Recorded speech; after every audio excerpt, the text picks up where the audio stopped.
Again, he's got the Clippers PR staff up at 2 o'clock in the morning. This is just laughable. This is as bumbling a situation for the Clippers as you could find. Every time they have a clapback to Pablo's reporting, why is Pablo sitting? Like, he's had the nuts this whole time? Like, what is this? Or is it just with every pushback from the Clippers and Mark Cuban, more sources reach out with more evidence? At this point, it's laughable that the NBA investigation is going to go beyond this All-Star game so they can keep it at their fancy new arena. They're dead to rights. Allegedly. I'm assuming that this was dropped purposely on Clippers Media Day. I don't know. But he is slow playing it. That is for sure. Like, he has all of the information and no one else has access to the information, and it's too entangled for anyone else in the media to actually try to catch up. And so everyone else is behind, including the NBA. It's not just the Clippers. It's Silver. It's the NBA. And you've noticed that the statements from the Clippers have gotten weaker and weaker as they've gone on, because now they're just afraid, because it is rare for a reporter to have this kind of confidence in his reporting again and again and again. Verifiably false, Dan. Provably false is what they opened with. They opened with the statement provably false because they thought they were dealing with the normal media and there would just be one time. But Pablo's not going to let go of this bone.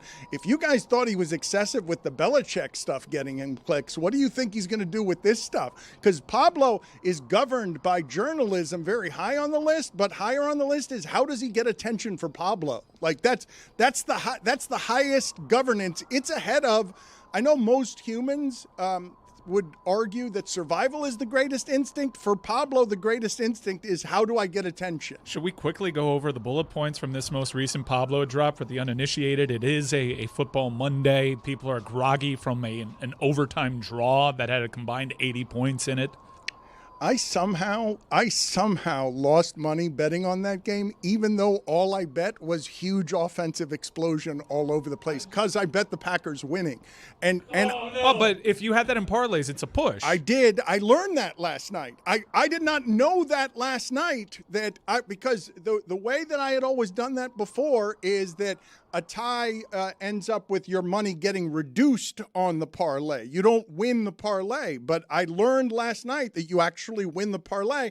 This is what happens when I use an old school bookie, as I had to before gambling became something that was more normalized. And so I realized in real time last night, thinking that I had lost, that my bookie had been ripping me off for years, because I did not know that a tie was a win in parlay. What are you going to do about that? He uses a bookie responsibly. I used to. Not anymore. Now that you have DraftKings, you don't have to do shady alleys behind a Walgreens anymore. You just go across state lines every weekend. I used to just drop off an envelope because I was never picking one up. I used to just drop off an envelope at a cigar shop to keep distance between myself. I know that guy. Armando. Yeah.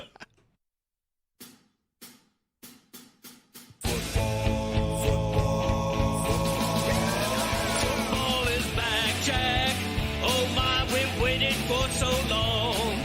We're so damn excited that we put it in a song. Don't need no check downs. Give me big hits and quarterbacks. Keep your fantasy team from falling off the track. Football is back, Jack. Whether on the ground or through the air, when the chips are down and you throw a prayer, when your team is primed and on the hunt, it's 4th and 10, you refuse to punt. When the shoulder pads and helmets crack, that's how you know that football is back, Jack. Let me hear you say, football is back, Jack. This high is wild and out of control, and we're gonna ride it every week till we reach the Super Bowl. Don't need no check downs. Give me big hits and quarterbacks. say this game's the best, I'll say it's a gag. Football is back, Jack. Football is back, Jack. Football is back.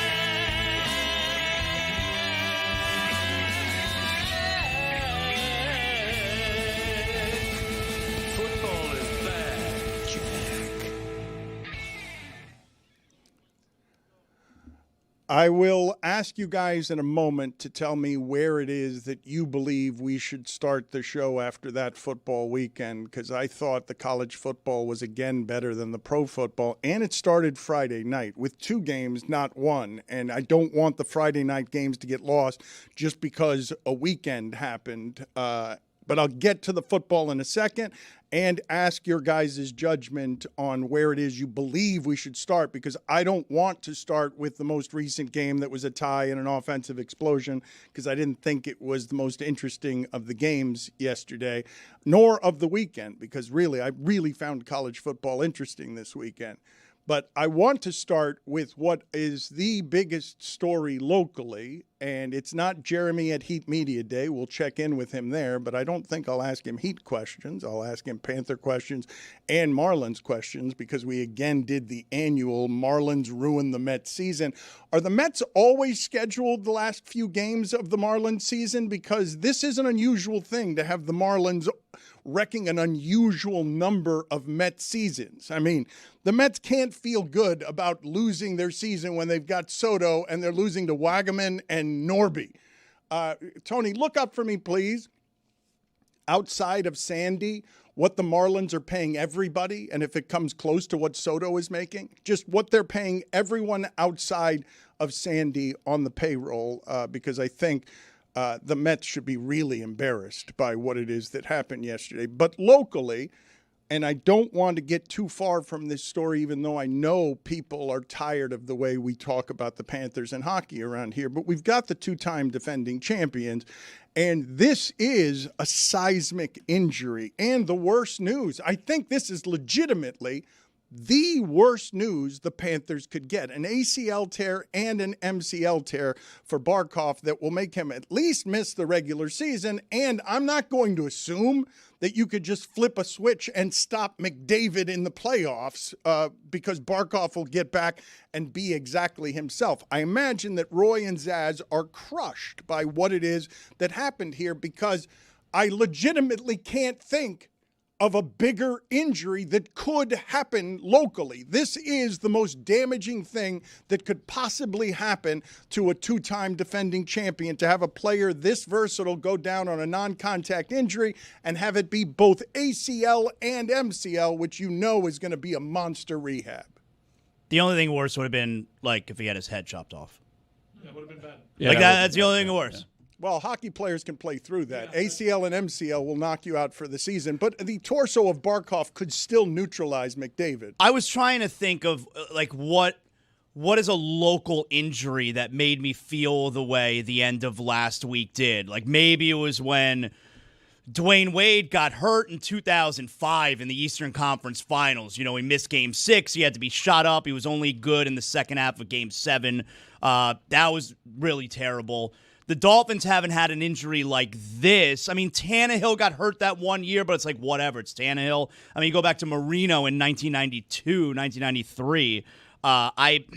This to me, this is as devastating an injury I have felt in a really long time. I was so bummed on Friday last week. Yeah, I mean, the best player on the back-to-back defending champions just got hurt, and he might be done for the season. So, yeah, that is a devastating injury. But this team is deep enough to actually make the playoffs, and who knows how far they might go without him. I don't know. It's hard making the playoffs in that league, man. I don't think it's a given. Don't forget, Kachuk is out till January. Like, I don't know that it's a given that they're going to be a playoff They're team. very deep, and that depth is going to be tested. The Panther team that won last year is as great a champion of any kind as we've had in sports. It was stronger than their first champion, and the reason it was so strong is because of their depth. But it's going to take 90-plus points to make the playoffs, and yes, you're correct that the top half of hockey is very strong, and there are no assurances that you're going to make the playoffs. And, again, I don't believe that you can simply rehab and then start with playoff intensity hockey and expect Barkov to be exactly the same player. Oh, like you're you're holding out that he's going to just show up and play in the playoffs. Well,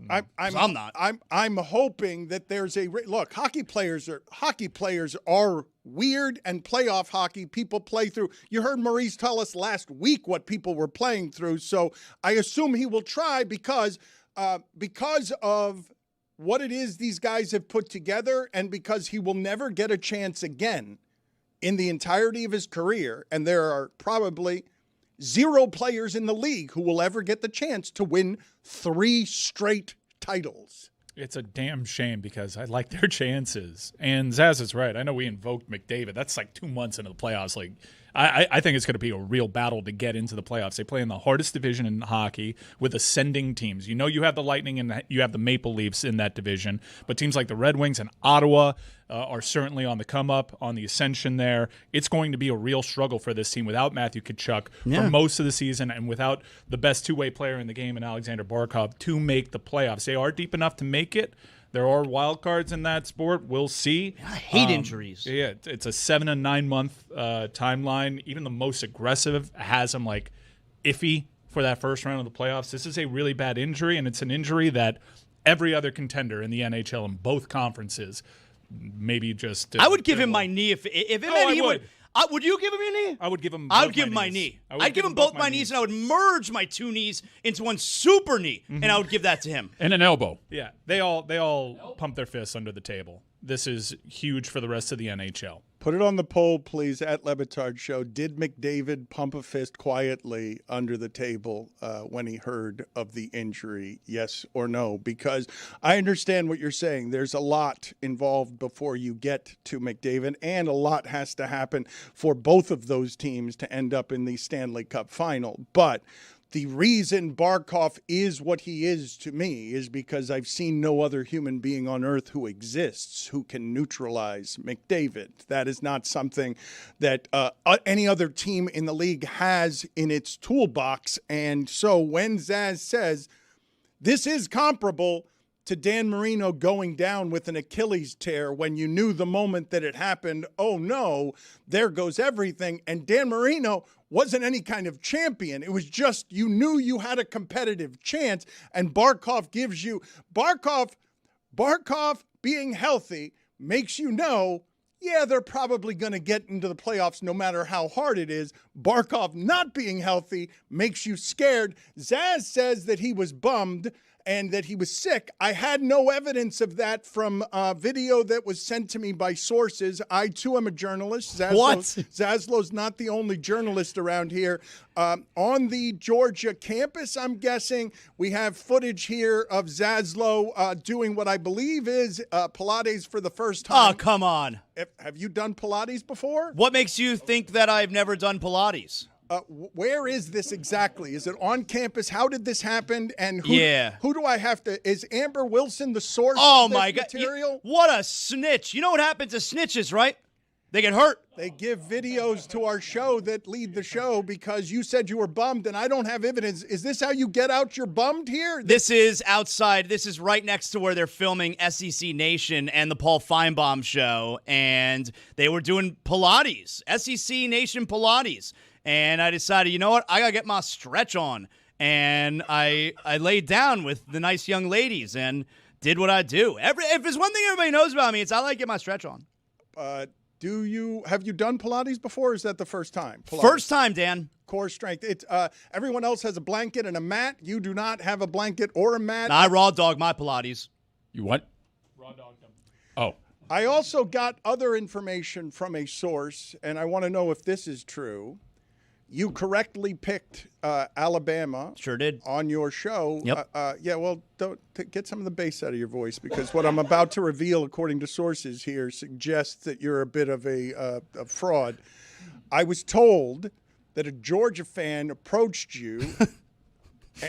So this is true. That sounds like confirmation, even if you take the fifth. I was told a Georgia fan approached you and asked you who you thought was going to win the game before the game, and you said Georgia after publicly. This is such bullshit. Okay, I mean That girl is a vixen, ratting me out. All right, I didn't reveal my source. Who else could it have been? A Jezebel. Who else could it have been? You're right, that Jezebel. A harlot. Amber Wilson just ratting me out. So you did do that then. You're confirming that. So, you know what? I am confirming. This is not the face of a liar, so you know what? I will confirm it. When I made my pick at the end of College Football Campus Tour on ESPN Radio, I correctly held up the Alabama helmet. That's right. That takes some balls, Dan, to say that Alabama is going to snap the longest home winning streak in the nation and the longest in SEC history. But I did it. That's right, because I'm not scared. But when we got to the stadium, a Georgia fan rolled up on me and was like, hey, what do you think tonight? Who's going to win? I was like, oh, yeah, Georgia, close game. I'm not, whatever, man. Like, I'm not trying to get into it. I thought you said you're not scared. Yeah, but, like, I wasn't trying to get into it, so whatever, man. Okay, so you are scared. All I said was I'm not trying to get into it. Take that however you please. Okay. That is the answer that prohibits him getting into it. Yeah. I want to talk about that Alabama-Georgia game. It had one play above all others that I want to talk about, which is throwing a screen pass to the 340-pound guy and then watching him run 10 yards like sixth graders were trying to grab him because he just kept moving the pile all the way to the goal line. But before I do that, Tony, can you give me the stats, please, on salaries with the Marlins as it relates to just Juan Soto? Because, again, the Marlins just ended a disastrous Mets season that is now being proclaimed a failure by their own voices. They're saying what an epic failure it is because they spent so much money trying to make the playoffs. And after the Guardians and the Tigers clinch on Saturday, the Marlins just ruined the entire Mets season on the last day. The Mets go out with a whimper. They don't score a single run. Keith Hernandez and Gary Cohen are whimpering in the broadcast booth. What numbers do you have for me, Tony? So, Dan, his salary, Soto's salary in 2025 is $61 million. The Marlins payroll for the entire team is $67 million. If you take out Sandy from that, he makes $17 million. Now you have $50 million for the rest of the players. There's nobody else on the active roster except for Edward Cabrera, who makes $1 million. Everybody else, other than Edward Cabrera, who makes almost $2 million, makes 1.9, everybody else makes less than $800,000. You have to get $1 million. You find Braxton Garrett, who's on the injured list, and Anthony Bender. Those are the only two other guys on the team that make $1 million. So 3 guys make $1 million. Sandy makes 17. Soto makes 61. Do you know how great it is to knock out Francisco Lindor, Pete Alonso, Juan Soto with Norby? It's so good. And here's Keith Hernandez, who is wonderfully bitter, okay? Keith Hernandez, I love listening to him because he's just sour.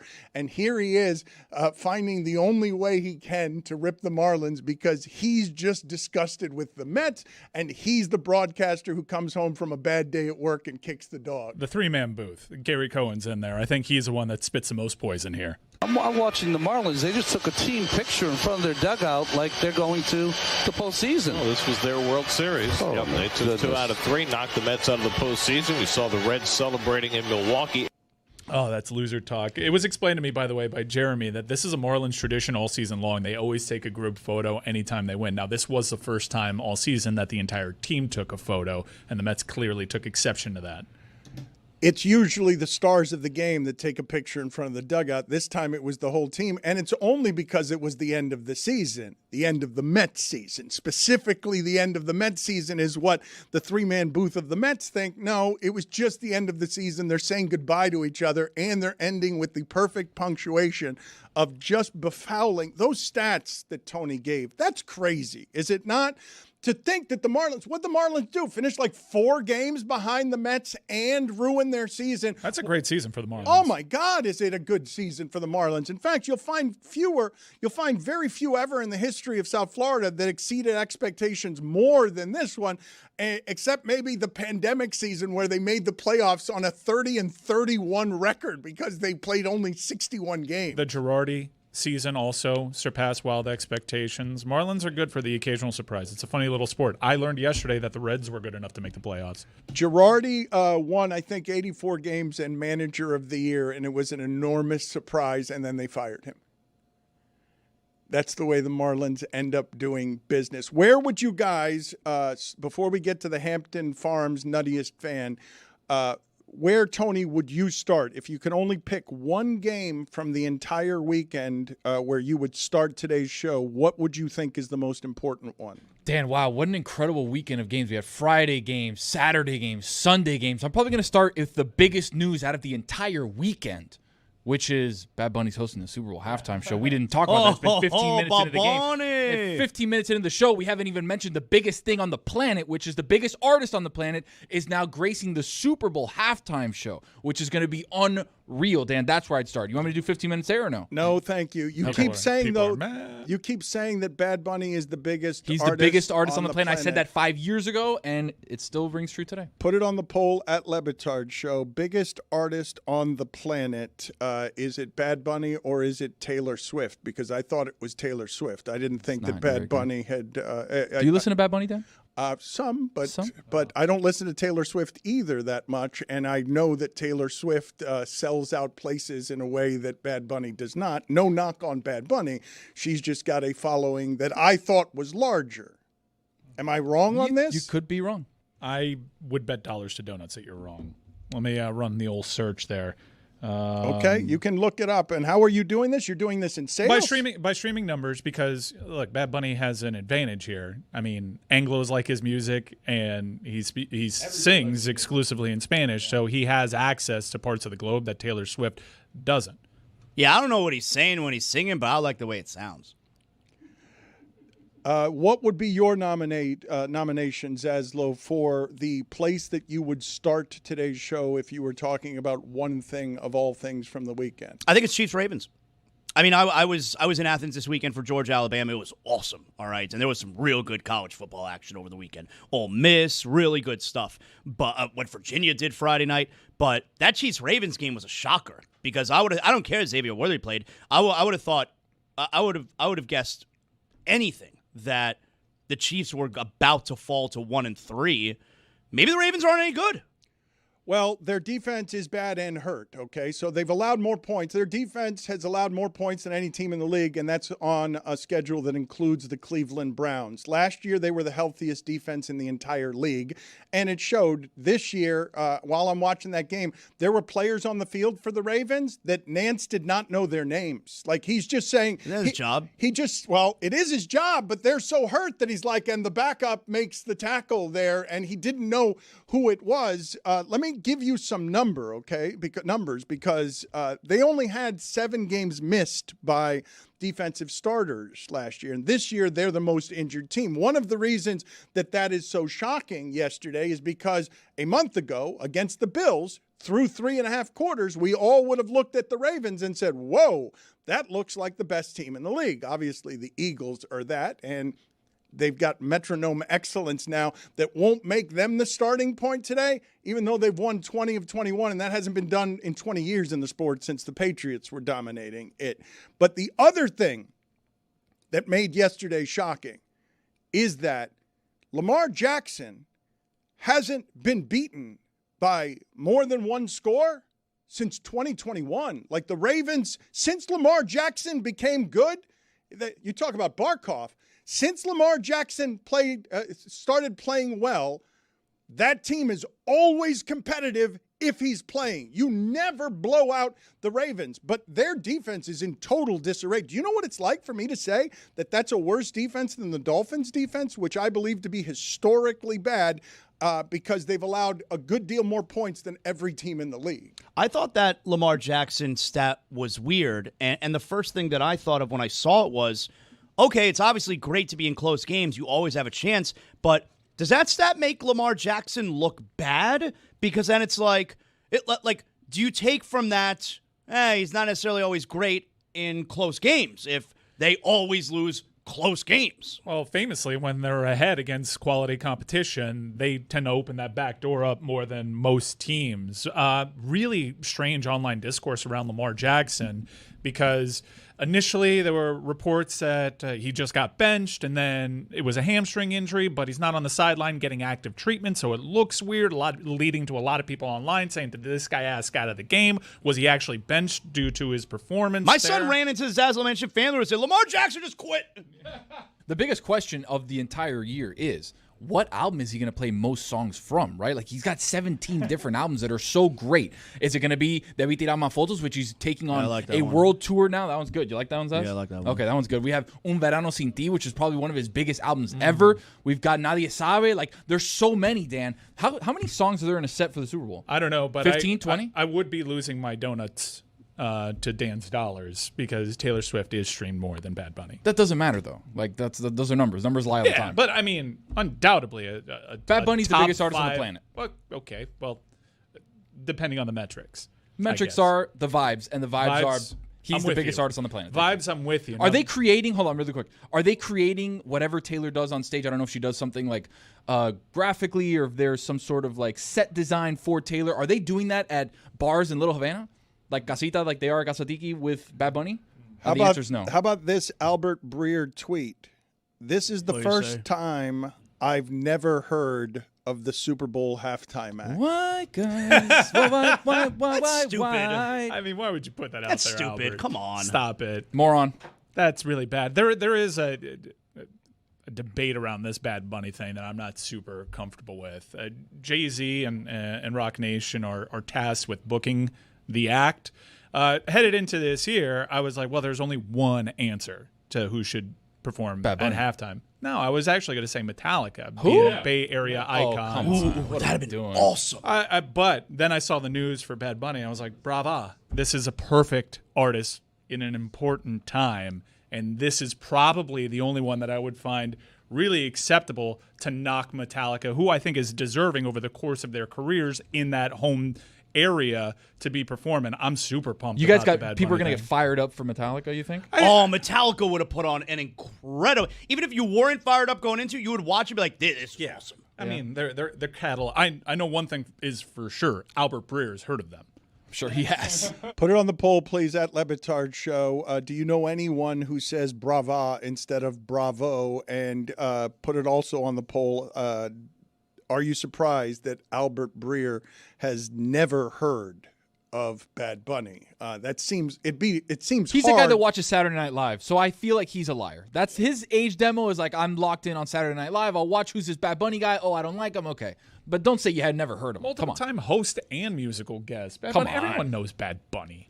Albert Breer evidently doesn't know Bad Bunny. What would you select, Mike Ryan, if you can only select one place to start today, one game to start today?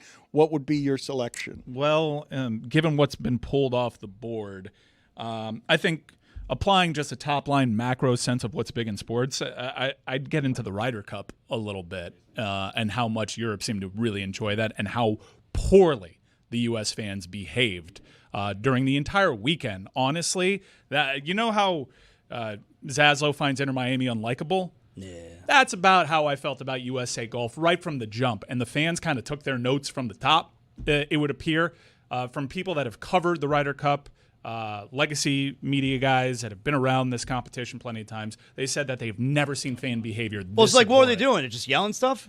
They weren't just yelling stuff. They were yelling stuff that was crossing the line. Shane Lowry almost got into a fight with somebody, had to get security there. Rory McIlroy is pointing to multiple people saying, bleep you, bleep you, bleep you. These guys certainly, look, it's a weird sport to hear about trash talk surrounding one of the big events. But Europe was absolutely pissed at the treatment they received. There was a signature drink that they were selling that had a squeaky rubber duck that seemed like a bad idea. And at that hole, all these people in the gallery were squeaking the rubber duck to whenever a European guy was at the tee box. This was bad. And to cap off a really bizarre weekend of social media behavior from our president, he couldn't even tell that he was being directly trolled by Europe when they invoked a European soccer champ asking Donald Trump, "Are you watching?" And he reposted on Truth, "I am watching. Congratulations." Clearly not getting it. Let's get to some of the sound from that. Let's check in with, as Stugotz likes to call him, because he's a little bit dyslexic, Rory McIlroy. With all that in mind, everything you go through, how satisfying is it to turn around to someone and say, quote, shut the F up, and then stiff it to 2 feet? Very satisfying. Congratulations. It wasn't stiff. It wasn't stiff. I had to put it. I cannot tell you how bizarre it is to see the country club unruly. Like, golf is so much about... Do you hear those laughs, Dan? It was just, cool, a fun atmosphere, but there was one stand-up report that I saw, like, guys, this isn't the Waste Management Open, though. There is a certain dignity that comes with a Ryder Cup. I can't do anything with that. Yeah, it's effectively bullying me off the topic. But it's wonderful that he's doing it, because hearing the golfers in the country club... It's really pushing me off the topic. Hey, yo. It's like hearing Parliament do it. It's weird. Let's hear some of the talk about fan behavior. I don't think we should ever accept that in golf. I think golf should be held to a higher standard than what was seen out there this week. Golf has the ability to unite people. Golf teaches you very good life lessons. It teaches you etiquette. It teaches you how to play by the rules. It teaches you how to respect people. And sometimes this week we didn't see that. So no, this should not be what is acceptable in the Ryder Cup. But, we will be making sure to say to our fans in Ireland in 2027 that, what happened here this week is not acceptable. And it's, for me, it's, come and support your home team. Come and support your team. I think if I was an American, I would be annoyed that I didn't hear a lot of shouts for Scotty today, but I heard a lot of shouts against me. And it's like, support your players. The behavior wasn't just bad for the Ryder Cup or golf, even though that's how Rory decided to contextualize it. It was bad. It crossed the line. It was bad for a hockey game. It was bad for a college football game. It wasn't bad, Mike. Bad for a hockey and college football game. It was bad. That's a little. I don't know about that. It is strange to see in golf, and then they just started trolling Trump through song. So let's listen to some song here as they're enjoying singing their laughter at our president. Are you watching? Are you watching? Are you watching God? Are you watching Donald Trump? Are you watching Donald Trump? That is a European soccer chant. That's a nice song. It is not complimentary the way that Donald Trump took it. I am watching. Big league. Congrats. I want to talk about some of the things from college football, but I'm going to put them off to the side. And I'm going to just say for a second that Ohio State's goal line defense is the best goal line defense I've ever seen. Their short yardage defense.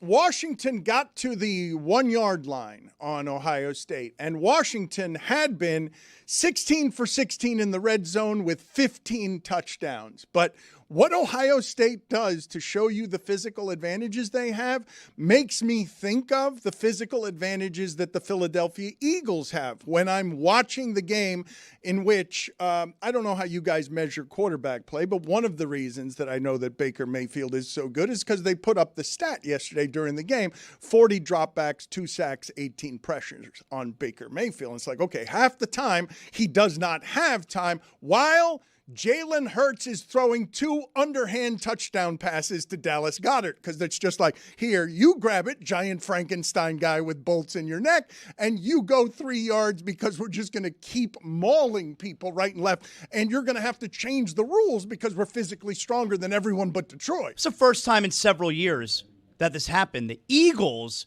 had no completed passes in the second half of their game. They won by a lot. Oh, Baker almost did it. You live by the baker, you die by the baker. That pick was brutal. I mean, he was trying to make a play. It was tipped, though. But the elusiveness to get out of the pocket under that kind of pressure and just get the ball off, trying to make a play. It was 1/3. It was like 3rd and long, and he ran for it. He picked it up. That 4th down, like it's just so great to watch him. Like they're down 21, and you just know like Baker's got him where he wants. I wish he was the Dolphins quarterback. By the way, I'm sad. Chris Godwin looks like a shell. I know it's his first game back, but he did fractured his ankle in like 19 places. Did he give him more than a game?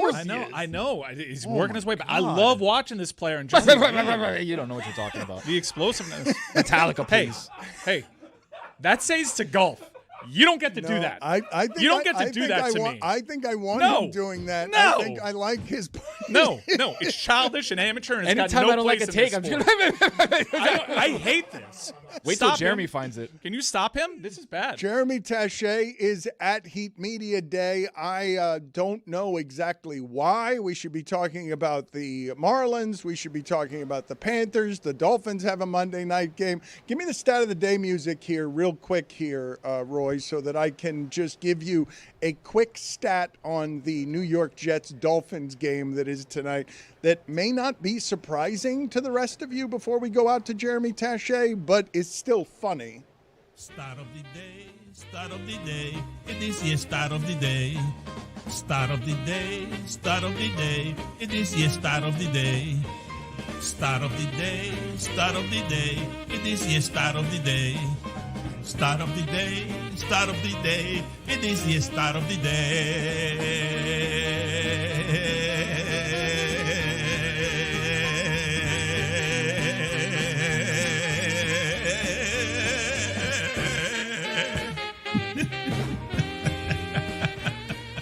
The last 3 Jets coaches have started 0-3 or worse. Waterloo game. Tyreek Hill skipped practice for family birthday party. I'm so over him. That's just like Chris Jones, right? I'm so over him. I mean, your team's Owen.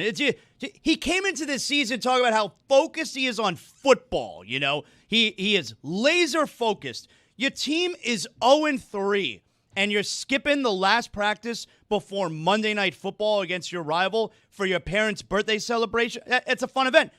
You have a couple hours to go to practice and then go to the birthday celebration. I enjoy that Zaz is now picking up these the Stugotz, I'm going to say, affliction of not finishing thoughts. Your team is It's all derivative of Mad Dog Russo. They're all children of Mad Dog. I don't think that's a real record in the standings. They're all facsimiles, I don't believe in the standings. It says that the Dolphins are 0-3. 0-3. I mean, it's very clear to see the influence here.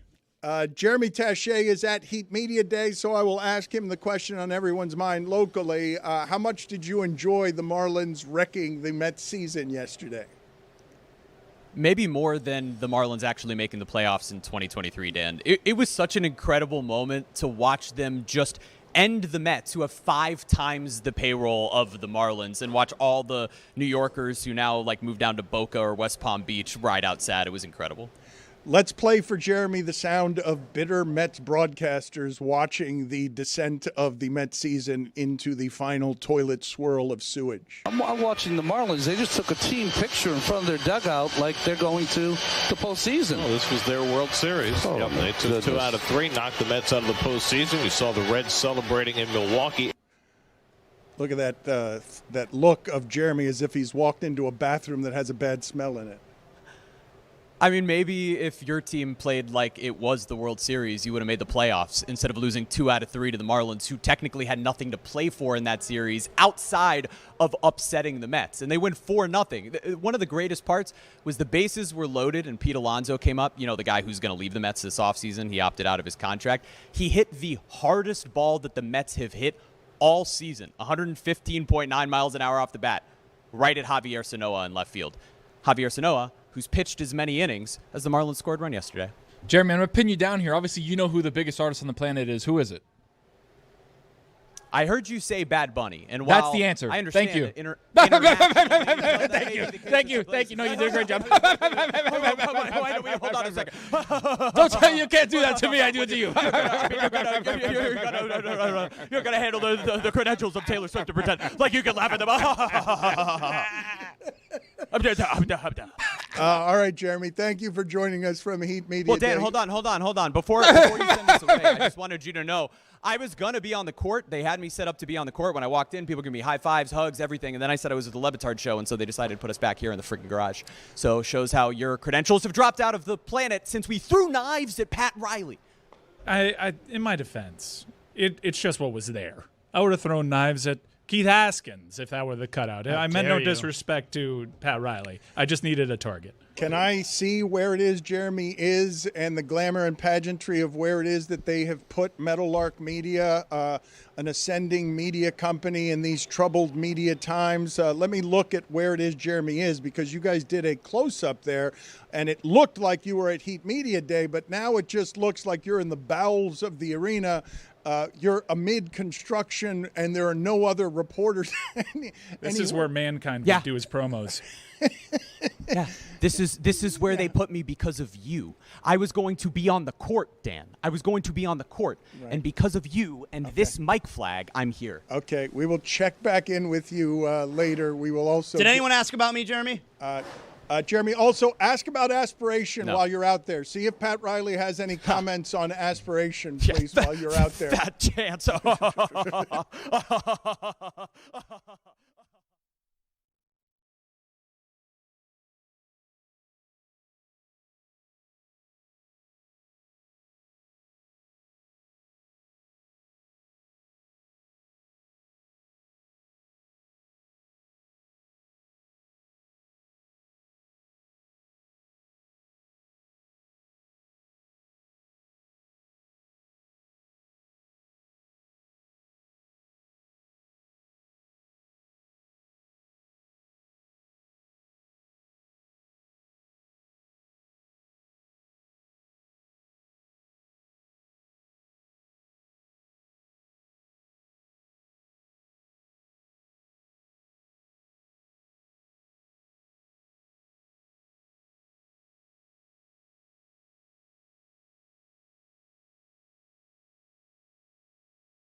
The knuckleball is dead. The knuckleballer is dead now, correct? Completely dead. There's no one. Is there anyone throwing the knuckleball now? Someone has to be throwing. Yeah. I would say Tim Wakefield was pretty None of us bad. have one. We're just like, yeah. No, there has to be. There's got to be. Well, wait a minute. The knuckleballer didn't go extinct without anyone telling us. As long as there's breath in my lungs, there's a knuckleballer out there. Put it on the poll, Guillermo, at Le Batard Show. As long as there is breath in your lungs, will there be a knuckleballer out there? There should be more, because if you notice, I mean, I don't have any stats to back this, but I don't care. I'm going with it regardless. I would say that the position players that are pitching have a much better ERA than average pitchers do, because they're all just going out there throwing the ball like 35 miles an hour, and the hitters are so confused that they just get under it, they pop up. Like, nary a run is scored off of a position player sometimes, but not always. I loved when baseball analysis was starting strong. I loved the people who would do the analytics on how a knuckleballer would screw up your hitters the next day. For the preparing for a knuckleball would screw you up the next day as well, because you're sitting out there hitting those 45-mile-an-hour butterflies. There's nothing that I hated more, like growing up watching the Marlins, than when Jamie Moyer was coming to play against them.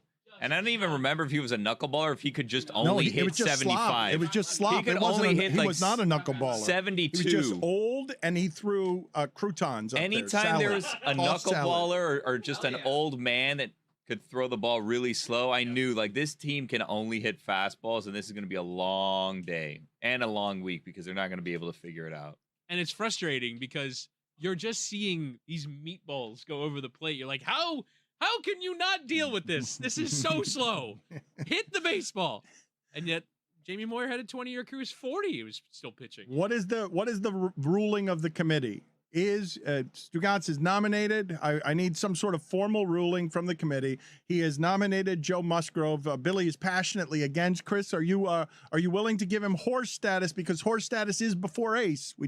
Horse is not an ace. Chris, before you answer, I have good news on the knuckleballer front. There is still one remaining. Mickey Janis of the Orioles is still throwing it. Okay? The worst team in the league.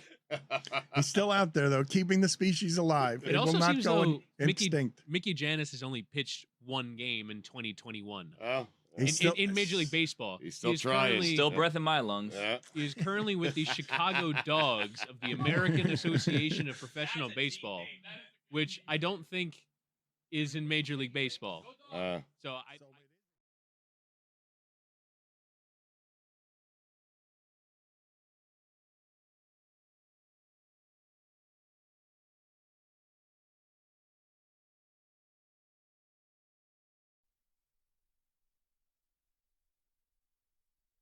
This episode of the Dan Le Batard Show is presented by DraftKings. DraftKings, the crown is yours. One of the things that probably bears noting as it relates to Baker Mayfield is he's also been very lucky this season. He has been reckless. He's got 9 turnover-worthy plays in 13 quarters. Like, there are going to be games. It's not going to matter in that division. That division's so bad that the Dolphins might get right against that division because they get to play against the Saints in Carolina. This is slightly where, like, this is my biggest point of contention, and I mean, I'm sure the audience can read through it because of how pro Baker I am. This is where PFF is flawed. Yeah, turnover worthy. I guess the ball that he fit between 2 defenders closing in on that ball to Ibuka was turnover worthy. It was also a freaking touchdown because he's got a laser arm. Is that how they do it? Like, if it could be the smallest window and the pass is completed because he threw a literal perfect pass, but because it was dangerous, it becomes turnover worthy? Baker's time with the Browns was when I learned in hearing people defend the merits of Baker is there's such a thing as a healthy amount of interceptions because he'll go for it more. He'll stretch the field more. And in watching that game, Tampa became very predictable on offense. They have their identity. It is clear. Baker, save us. Forgive me, though, for trusting PFF slightly more than your eyes and your bias. He throws some passes, and I've seen several of them this year, that DBs have just dropped. It's not perfect passes. Houston, for sure. It's not perfect passes. It's like, how did that ball not get picked off? I see that in the league all the time. It leads me to start today, to start my pro football talk today with what I thought was the biggest play of the entire Sunday that I saw. All the plays. Adonai Mitchell,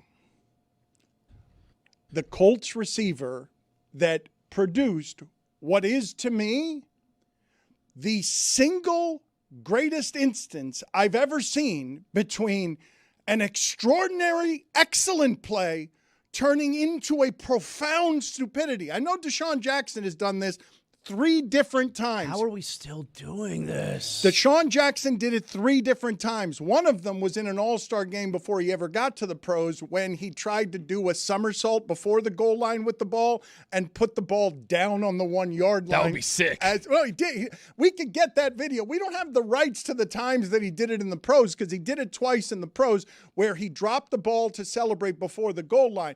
But the play that Mitchell made before the stupidity, I'm going to try and describe it for you because I had to keep rewinding it to make sure I saw it right.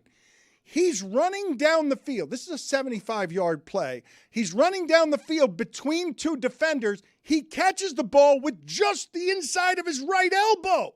Like, I don't even know how it got stuck there. It got stuck there from a long distance. He caught it with just his right elbow. He's wearing gloves. This is comedy. Okay, he's wearing gloves to secure the football. And as he gets to the 1-yard line, it slips out of his hands and it goes through the end zone. And in a panic, he tries to recover it and recovers it after he's out of the end zone. The Rams get the ball at the 20-yard line. The difference between the Colts and the Rams today is that play. And while I believe the Rams are Ram tough, and I believe the Rams are going to be more formidable in the playoffs than the Colts are, just because they have Stafford, who I know late in games is going to do things late in games that I don't trust Daniel Jones to do late in games, no matter how you try and reinvent Daniel Jones for me, and no matter how well you coach him up. There were 3 teams in the league that went into the games yesterday with no turnovers this season. They were 9-0. Those teams that had no turnovers. All of a sudden, the Colts have a couple of turnovers, and they have the play at the goal line. There was no bigger play yesterday because I believe the Colts and the Rams are good teams. I believe they are good football teams, and you just can't have explosive plays be that rare in that sport, touchdowns be that rare in that sport, and your 22-year-old receiver catches the ball with the inside of his right elbow inside of double coverage for a 75-yard run, except he only runs 74 of them with the football, because as he goes to put the ball over the goal line, it wasn't even what Deshaun Jackson does. Like, I understand what you're saying, Zaz, when you're saying, how does this still happen? But what's happened previously is guys drop the ball before they get over the goal line, drop it casually to be cool and swagger into the end zone. He was just trying to put the ball over the goal line. Like, he wasn't even doing something that was super showy. He didn't need to do it, but all he was doing was trying to put the ball over the goal line. You got to assume that human being trusts his hands to do that. It was a little showy, but he was kind of towing the sideline a little bit, so you can probably rationalize it. This is the first instance where I've seen sheer panic on a player that wasn't even able to really celebrate the unbelievable play that he made, because it wasn't just catching it with the crook of his elbow. It was hitting circle on the PS2 controller after that. And making that play. It was an unbelievable play, and it's also like one that is weird to get on a guy for, because they're only in that position due to an unbelievable individual effort. It's almost scientifically impossible to have his gloves that grippy with the ball after touching his skin, that's obviously he's sweating because he's running, and have the ball come out of his hands. That's almost physically, scientifically, mathematically impossible. It is really hard to have your elbow be You felt those gloves, right, Dan? Than your hands. Had him to score a touchdown, too. Oh, that was unfortunate. Oh, no. There were a number of people who I felt for watching what it is that I was watching over the weekend, and we'll get to that over the course of the show. But there was also a funny play in the Bills-Saints game, and oddly, with the great witching hours we've gotten recently, as the witching hour began yesterday, the only one-score game was Bills-Saints, okay? Saints, a game none of – you're not a Spencer Damn, Rattler I guy. told you at the beginning of the season, Spencer Rattler, not terrible. Just never want to start. Again, you're like Mike Ryan with the streaming numbers. It's a zero in Who front cares of the about win the column. numbers? It's a He's zero. making plays. Was it close? It was close. It was close, but I didn't believe that the Saints would ever win that football game, and I guess the Giants were the biggest upset yesterday, beating the Chargers. We'll have something about that game in a second. But the Bills are in the wonderful position, and this is what the Chiefs were a couple of years ago. They're in the wonderful position where they routinely put up 31 points, and you're like, man, the offense didn't play that well. They didn't do very much. And they're scoring 31 points. But in that game, and I thought of this the other day because I was talking to David Sampson, and heart out to David Sampson. If you've been following that show, you could listen to Nothing Personal Today, where he talks more personally about just the most horrific, trying thing that he is going through. But I was talking to him about Annabelle Sanchez and the fact that my father and I went to one game that entire Marlins season, and Annabelle Sanchez threw a no-hitter in that game. A no-hitter that if we'd used replay back then wouldn't have been a no-hitter, because there would have been a bad call in that game that turned that into not a no-hitter. I'm watching. You say that Mitchell immediately felt bad and had panic, and you are right. I'm watching in that game Brandon Cooks make an amazing catch in the end zone, okay?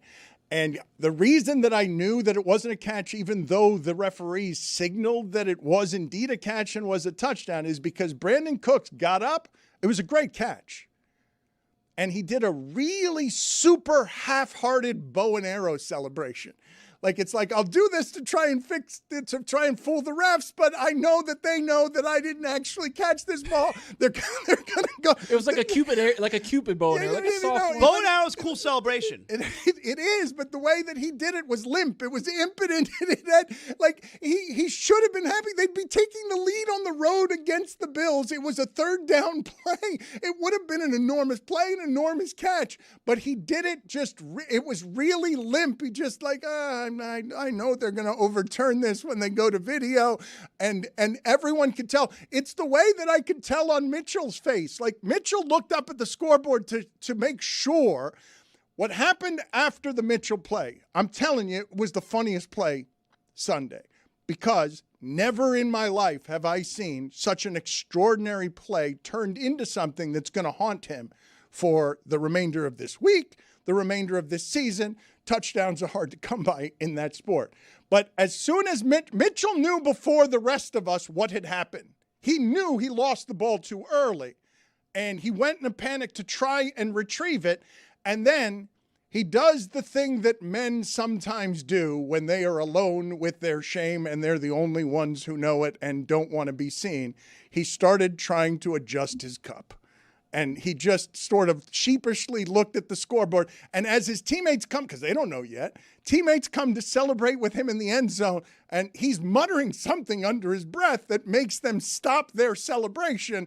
And then he looks at the scoreboard, and he knows that if he hasn't lost the game, he's hoping that he hasn't lost the game. And then after the game, the cameras are all on him as he's going to the locker room, because he's the reason that they lost that football game. Do you realize what we'd be saying about the Colts? The margin for error in that sport is ridiculous. So we all forget about the fact that Denver had an offsides on a missed field goal, and the Colts could have had one loss before that game. Do you realize how we'd be talking about the Colts today if he had simply gone the extra yard with that football to take them to 5-0 with a win on the road against the Rams that we all know are championship worthy, because you're just scared of them, because no other team in the league has. Like, they throw plenty to St. Brown. They target St. Brown plenty in Detroit, and Lord knows Kyler Murray, he targets McBride an awful lot in Arizona, but nobody gets targeted like Puka Nacua in that sport. There is no receiver that's that kind of unguardable because of the connection that he has with his quarterback. How many catches did Nacua have yesterday? Was it, again, double digits, because you can count on him for double-digit targets no matter who's covering him? Yeah, the books still haven't caught up to his output. Matthew Stafford does this. He locks in on one guy, has an unbelievable chemistry with a receiver wherever he goes. That is option one, and you don't even need separation. He works on such chemistry with wide receiver one. Mitchell also had a big-time holding on a long run for Jonathan Taylor in that game, so probably felt the worst out of anybody on Sunday. Would have been a touchdown run. Jonathan Taylor had like a 50-plus yard touchdown run. What a disaster for Mitchell. It's a shame, because he stepped up so admirably. PFF, like the advanced analytics, suggested that his target share, especially when Pierce is out, this is a guy to clue in on, and he performed pretty admirably, except he lost his team the game. He had 13 catches on the day, Dan. That puts him to 42 catches on the season in 4 games. That's crazy. Those are 10 catches a game. Video game numbers. That's unbelievable. It is odd, I've got to be honest, to see Stafford turn Nacua into what Cooper Kupp was, and it's also going to be really crushing for Detroit when Stafford ends their season somehow.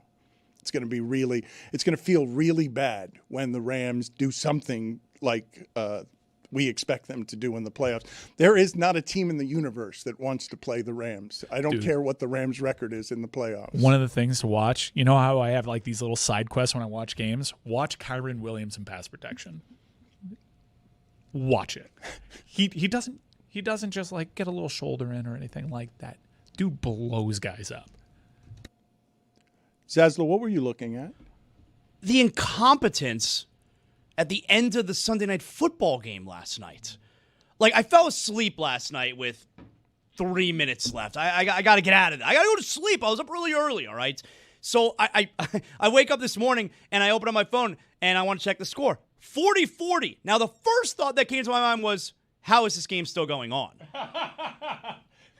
And then I saw it said final tie. I was like, oh, all right, you know. What time was it? Like, what time were you waking up? It was 6:15 a.m. I was shocked that the game was still happening. It was a very high score. I don't remember it being 40-40 when I went to sleep. The Cowboys had like 6 points with like 40 seconds Yeah. left in that second quarter. This game is still going on. It's a crazy game. Hand up. I fell asleep during that game. Long weekend of solo parenting.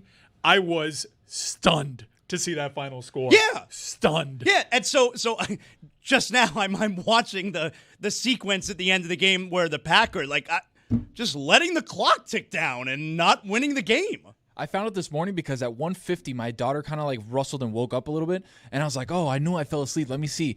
And just like in my fog of my mind, I look 44 and I'm like, no, that can't be right. 40-40. That's not right. And I just put it back to sleep. Put it back down with the sleep. Dominique Foxworth on the Dominique Foxworth Show has called the Packers an unserious football team that doesn't have actual championship hopes. He said, and I don't think you can do this, that was a win tie for the Cowboys and a lose tie for the Packers. Yeah, that's true. I think Jerry Jones won that game last night. That was a win. Cowboys won last night. Put it on the poll. Let's go win. At Le Batard Show, was that a good win for the Cowboys? Was that tie a good win for the Cowboys last night? Let's get to the Hampton Farms nuttiest fan here. I did indeed get my car cleaned for all the peanut shells over the weekend, but I will destroy that again when I take home some of these spicy nuts that are now something that perpetually remind me of childhood. What are the nominees, Roy, for this week's nuttiest fan? All right, this week's nuttiest fan, we have 3 nominees. The first nominee is a Virginia fan climbing the field goal and standing on the crossbar and hanging on to the upright. He was doing a move like pointing that way, like doing a pirouette or something like that, as you can see on the video right there. Good balance. Yeah. That is a shirtless fan that is proud to be shirtless and should be proud to be shirtless. I'll say it. That's an attractive young man. Yeah, you got some muscle on him. It's like looking in the mirror. That's exactly like you during Pilates. The second option is this Oregon fan at State College for the Penn State Ducks game, who was all alone in a sea of white with the Nittany Lion fans. That was kind of like the Cowboys Packers game where the final score is like, what the hell happened here? Yeah. Yep. I want to talk about that game in a second, but keep going, Roy. And the final nominee, of course, the Virginia fans storming the field in rapid time as they pulled off this upset. I don't like this. This is the greatest field rush in the history of field Greatest rushing. or worst? I understand that looks very scary. That looks like World War Z over there. But you have to understand, the Cavalier fans were being edged for 90 minutes at that point. They were ready to go. They were rabid. They were all Braxton Berrios about to enter Doak Campbell Stadium. They were crazy for that. That was just such a cool, dramatic moment. I understand. It looked a lot worse than it was. Nobody got hurt. By the way, that is a fine for me for clearing my throat in the microphone. That is the nuttiest fan.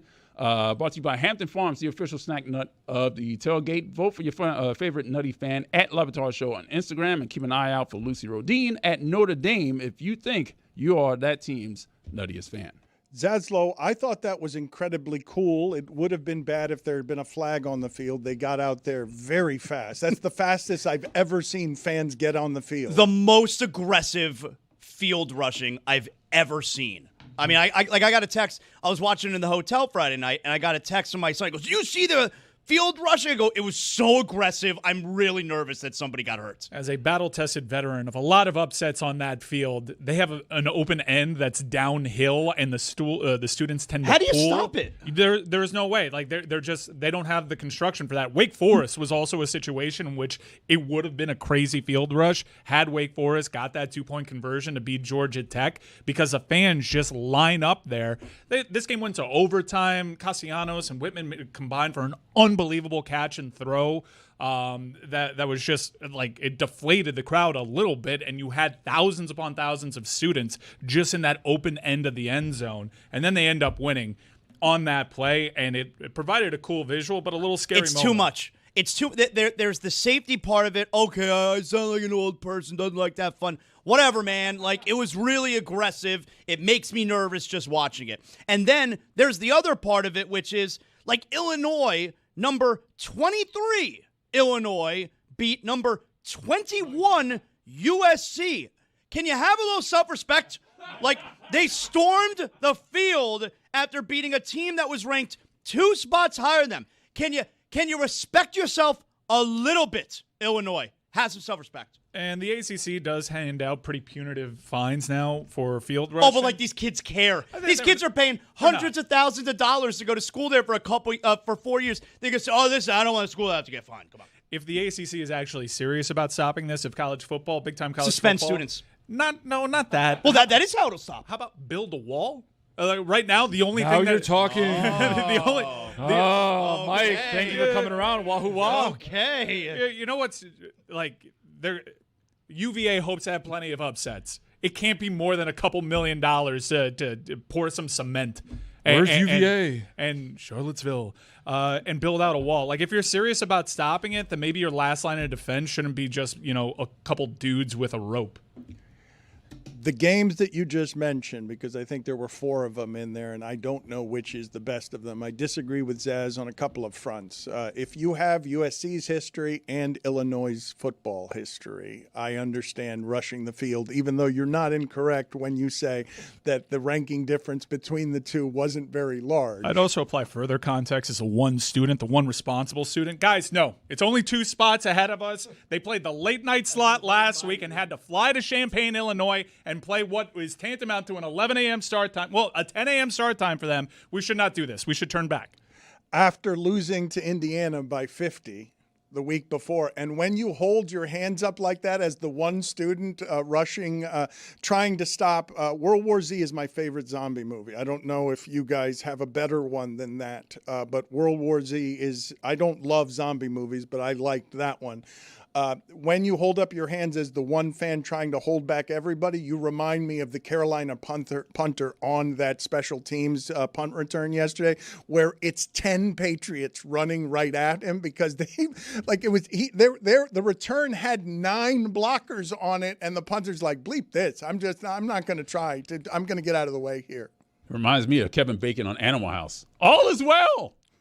I got to find out. Maybe when Pablo joins us later today, we can ask him, what have these special teams coaches in the NFL found out? Like, there is more blocks. Many blocks. More impactful plays, game-changing plays. The Eagles especially. Yeah. That game was won on that very first punt attempt from Tampa.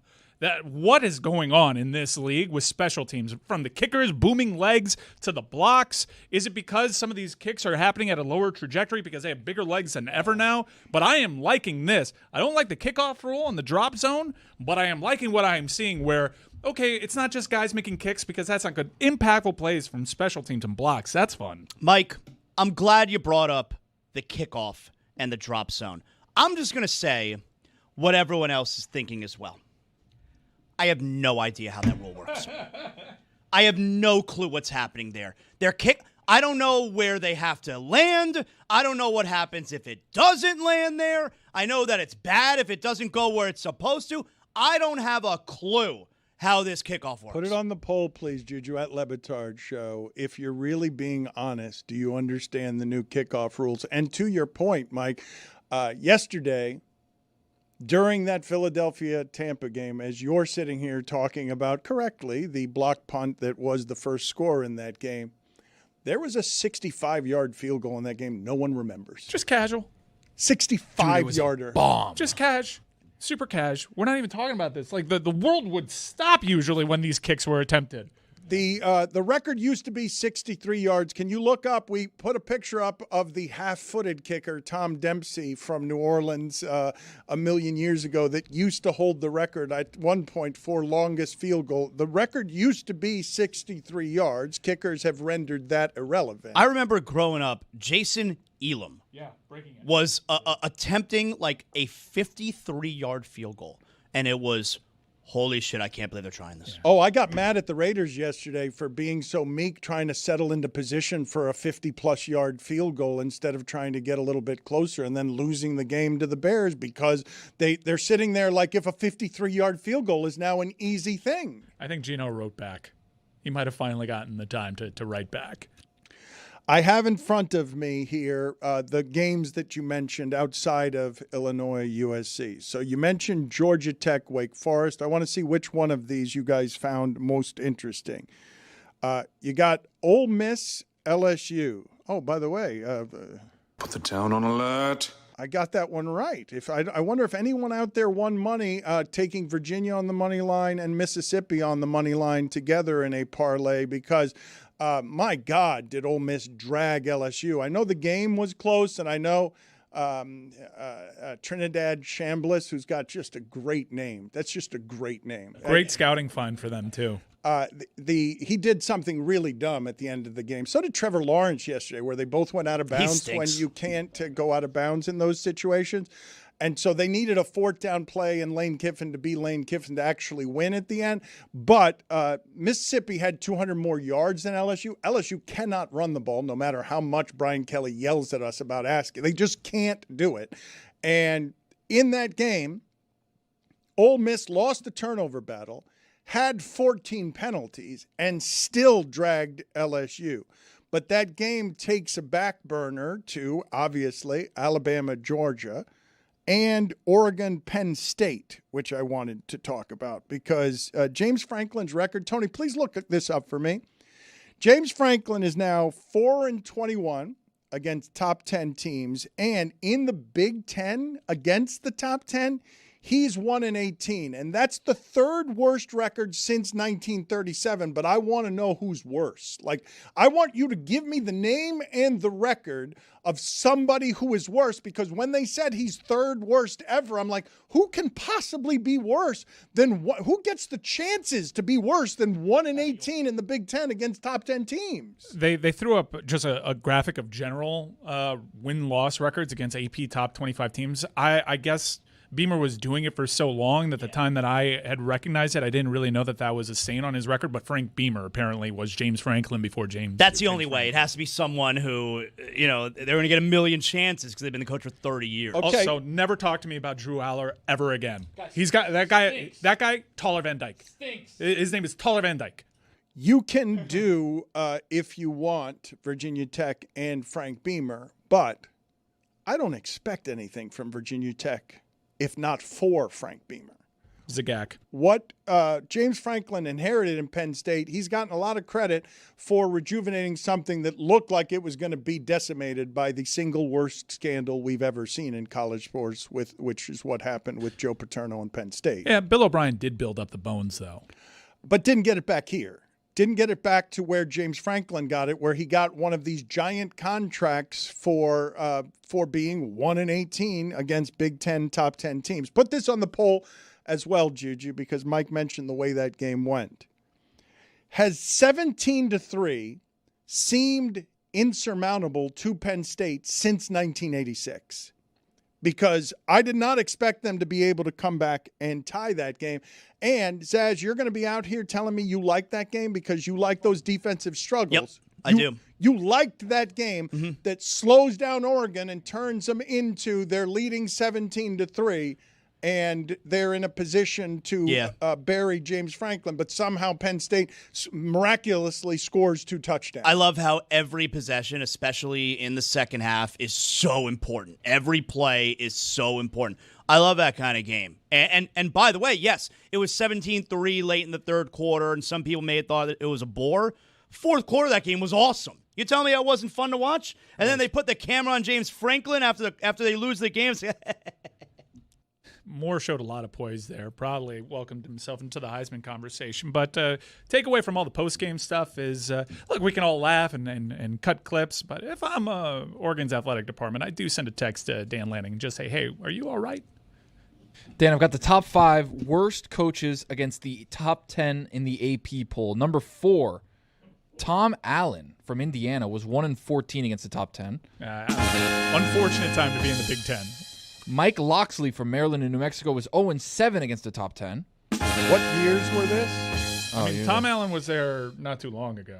This is I don't have the years. I only have the schedules. Wasn't Tom Allen there when Penix was there?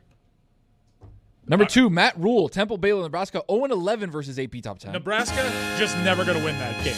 Never going to win that game. And the worst, James Franklin, 4-21 against the AP top 10, .160 as a winning percentage. Not good.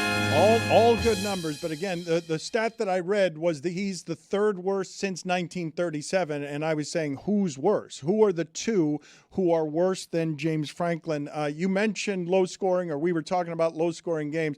I will have you know, again, on another Saturday, even though you guys judge me for this, I was driving around listening to satellite radio instead of watching college football, and what I had on was the Iowa broadcast of Iowa, Indiana. And I enjoy these broadcasts for a number of reasons, one of which is the local sponsors that are sponsoring everything, the red zone, every first down. And so I get to enjoy, take a deep breath and enjoy Whittle's hot dogs or discount furniture or whatever else. And the announcers in Iowa, Indiana at the end of that game, which was, of course, Indiana slowed down by Iowa because that's what Iowa does against everyone except Rutgers this year for some reason.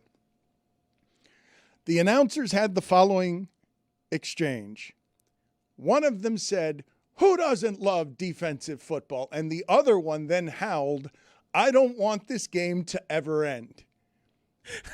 And then it ended shortly thereafter with Indiana winning. I'm so happy that we're talking about college football. I think Sunday was the worst football day of the weekend. I put together a top 5 just so we can quick hit. Like, these were the most compelling college football games. You're going to have 2 games from Friday because that TCU-Arizona State game. Yep. Dan, time-honored tradition of ruining the top 5 before it gets going. And number 5, Tennessee-Mississippi State. This game was awesome. I don't know what to make of the SEC as a whole because we're still trying to mold our brains over parity in college football. Doesn't seem like one SEC team is appreciably better than anybody else. If I had to pick one, I still think Texas is built for this. And Texas now has gotten to the point where they might be underrated. The team that is second best at that goal line thing that Ohio State does is Texas, and it should be talked about, like the tush push. Number 4, Oregon, Penn State. We covered that. Number 3, let's talk about this TCU-Arizona State game in the Big 12 because when TCU went up 17-0, I crossed my arms and said, TCU, good football team. Wow. They got weapons. McAllister. They have a dude named Manjack IV who doesn't wear receiving gloves on his hands. White guy, of course. Josh Hoover, great quarterback. Great running backs. And they go up 17-0 against a team that lost Gadaboo, but they still have Tyson and they still have Levitt. And the fight that Arizona State showed in really tight situations, getting a tip ball that was a game-changing interception when TCU was looking to put it away. Tyson is such a good receiver. Tyson is an absolute first-round pro. He is unreal. The strip sack at the end of that game when it looked like, all right, let's see what TCU's got here. TCU may very well be good, but that is a proud Arizona State team. The Friday football was just unbelievable. Second, FSU, Virginia, and Charlottesville. Told you this one was going to be spooky. We told you it was going to be spooky. Everyone talked themselves into FSU. They don't have the body types for you to think that they can just stroll into a road game in the ACC against a veteran quarterback like Chandler Morris and come out to tell the tale. You think that? You're wrong. Deuce Robinson, absolute gamer. Really good player. Bad drop in that end zone.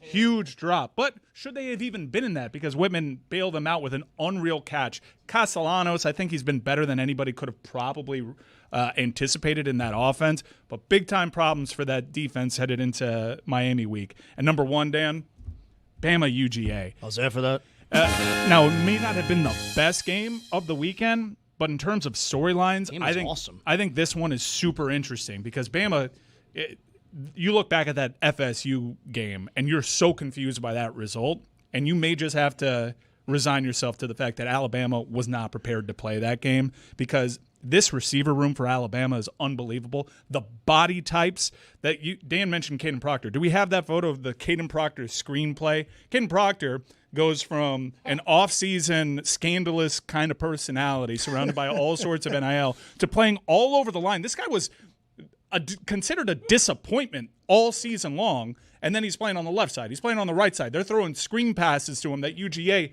Herbie was he felt so bad for the safeties that had to try to make this tackle there. Bama looks so good. They just have UGA's number.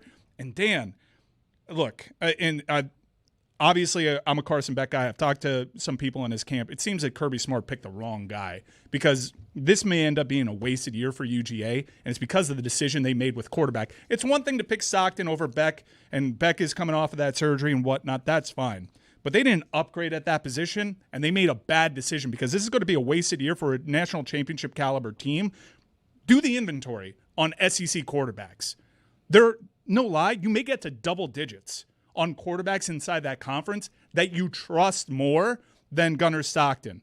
They would kill to have any one of those. Like, can you imagine Pavia on Georgia? Vanderbilt has a much better quarterback situation. Mississippi State, Tennessee. The schools that have a better quarterback situation inside their own conference is startling for a Kirby Smart team, and it is just a massive, massive gaffe. But Bama might be back. Why don't do the Caden Proctor play like a lot, right? They just did it once. Why don't you do it more? You just get a guy who's 6'9", 400 pounds. You throw it to him. They can't tackle him. And then you just get 7-8 yards at a time. Turn him into a tight end. It was funny because he was obviously hit at the line of scrimmage. It was a screen pass on the goal line, and he just dragged dudes 10 yards. The thing that I think that Mike is doing, and Zaz was there as he mentioned, that I don't think is fair, even though the overall analysis is that, yeah, there are better quarterbacks than Gunnar Stockton. But Stockton made the you needed to make in that game. Taylor dropped it, and I felt bad as a freshman to be in your home stadium to get past the defense. If not for the existence of Adonai Mitchell, I would feel worse for Taylor than anyone in the sport this weekend because you're starting your Georgia career. You're behind the Alabama defense. It's the easiest catch in the world, and your quarterback made the throw. And you just dropped the ball behind the defense that would have given you the lead. You can blame the quarterback all you want there, but what are you doing blaming the quarterback there? I think he made the throw to win the game. Yeah, but I think the fact that it's a game is the issue here because it's probably not a game if they have a different quarterback situation. I put pen to paper. Jackson Arnold at Auburn, better quarterback situation. Mississippi State, Tennessee. Sellers, even though South Carolina's had a very disappointing season, better quarterback play. Reed at Texas A&M. Mizzou's getting great play out of their quarterback. Arkansas, better quarterback, even though they just fired their head coach. LSU, Nussmeier, people have their opinions, but he would be better at UGA than what they have right now. The backup quarterback, Trinidad from Ole Miss, he'd be a gamer. Vanderbilt, clearly, game day's headed to... It's not fair what you're doing. Alabama came out and ran roughshod over the Georgia defense on third down. Like they were just completing all their passes while Gunnar Stockton was standing on the sideline. Bama, OU, Texas, UGA is not going to win a title when they have that many teams ahead of them in quarterback I don't play. think you're giving Alabama enough credit, man. Like, Simpson's yes, the great. FSU game looks really terrible at this point, and it certainly doesn't help where you're probably right when you say they must not have been prepared, because that's like the worst thing for a coach the first game of the season when you were kind of embattled at the end of last season. Your team was clearly not prepared, but I think you'd rather them be not as bad as it is. I think you'd rather them be not prepared, and that's what happened in that FSU game, than they're not that good, because I think they are that good. Well, they're still getting run on a little bit, but look, you want to know not prepared? You're playing Gus Malzahn, and you have a nose tackle setting the edge for you in week one. That just shows you've never done any kind of film study on Gus Malzahn. But I think that like they're top 10 again now. I think they're number 10, right, Alabama? I think they're a playoff team.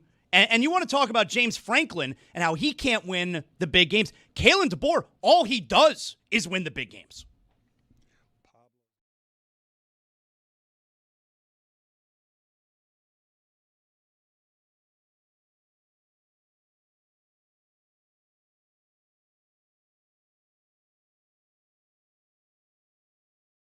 This may surprise you, Dan, but there are only 33 pitchers who have ever thrown a knuckleball in a major league game, according to wrong. Wikipedia.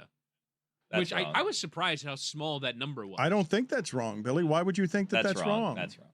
Let's all name knuckleballers we can think of and see if Well, they're no, on we'd there. never come up with 33 of them. 33 sounds about right to me. It's a terrifying way to make a living. Imagine all these guys. They're just failed pitchers who developed some other Whoa. Failed pitchers. Someone with like a 15, 20-year career is a failed pitcher?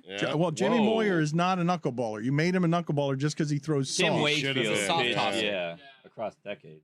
There are a couple of guys who are exceptions, but largely the knuckleballer is a novelty freak who comes out, and it is hard to make a living that way. Jeez. Freak, what are you I don't doing? like how you're describing these things. Right? Isn't Phil Niekro in the Hall of Fame? I mean, Is he? I don't think so. You don't think so? He is in the Hall of Fame. 319 wins. There are 4 knuckleballers. What was his career? What's your standard for the Hall of Fame? No, He that's also my, had that's my bad. 274 losses. No, that's my bad. He just pitched forever, and I should know that. Nickname Nuxie. Compiler. That is a classic compiler right there.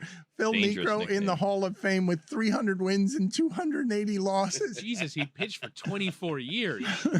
He had a- started 716 games. He had a 3.35 ERA. I mean, that's legit good. He pitched in Major League Baseball until he was It's not? 48. You're right, Stugotz. I stand corrected. It is my bad. I should have known. I think of Phil and Joe Niekro as the same kind of pitchers, and they are not. Joe Niekro was not a Hall of Famer, and Phil Niekro was. But go ahead and Google image search Phil Niekro so you could see. Please enjoy. I want you visually to enjoy what he looked like in a Braves uniform. And you tell me if that is a baseball Hall of Famer, the way that you look at bodies today. It's like Christopher Lloyd. You need. He does. He looks like Doc Brown. Gary Busey in that movie with Henry Rowan Gardner. What is it? Rookie of the Year. He looks like a bit. Also, Gaylord Perry looked like this too. The old pitcher in the movie Major League, the old slop ball thrower. He's just an old man on the mound, is what he is. Jessica, what is your opinion here?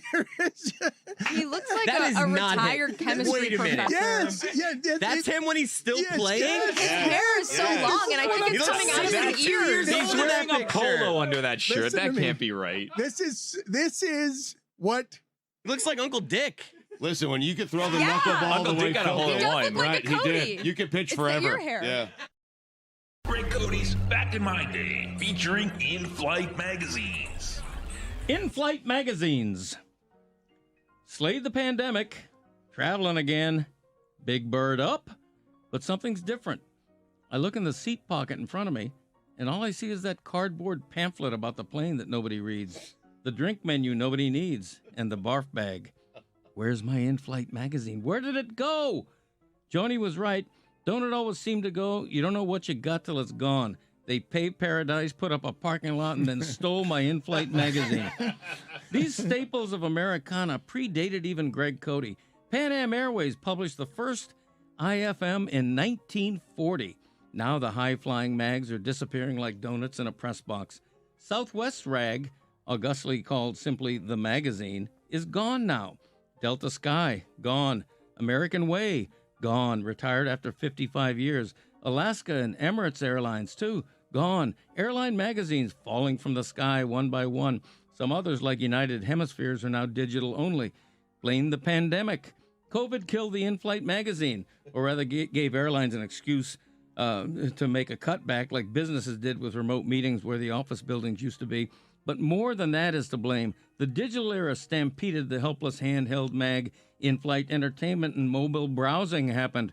Airlines have even claimed noble reasons for discontinuing their magazines, like how removing all of them makes planes lighter, which saves on fuel. Sounds like malarkey. Hurtling cabins once were full of rattling newspaper pages held wide. Then those disappeared, and then I was the last flyer still leafing through an in-flight magazine while everybody else was softly chuckling at a movie or listening to music with earbuds.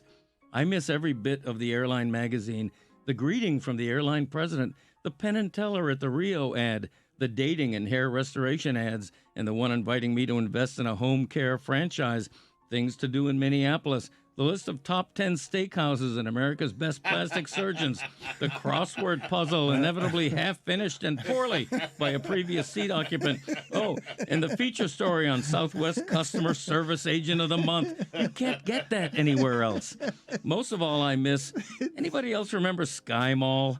Oh, my gosh. It was Amazon before Amazon, only at 30,000 feet.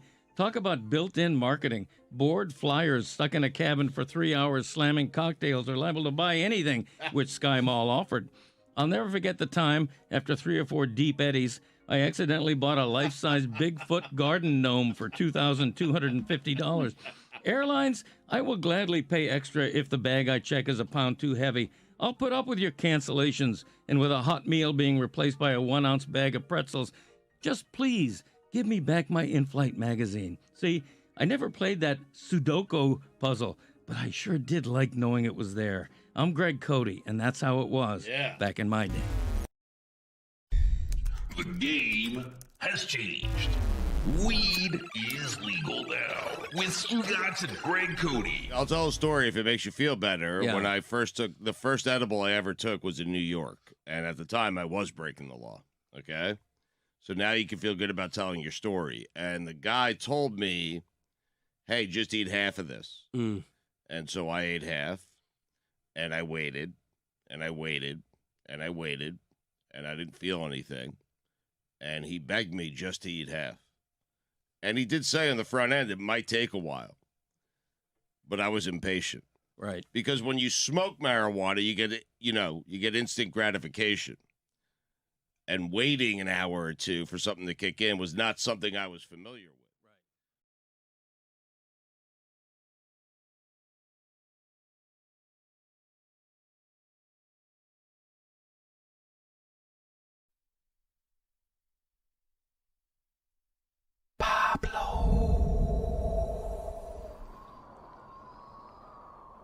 He badgered the Clippers PR staff at 2 o'clock in the morning again this morning. We will get to that story in a second. Part of what it is that we're trying to do here at Meadowlark Media is establish businesses for the people who we care about around here. Pablo has his. Zaslow, we've brought his show on board. Zaslow's now officially, his podcast is on board with us. Do you want to tell people, Zaslow, what it is that you have been doing for a while now that you are now doing with and for us? Thank you. Zaslow Show 2.0.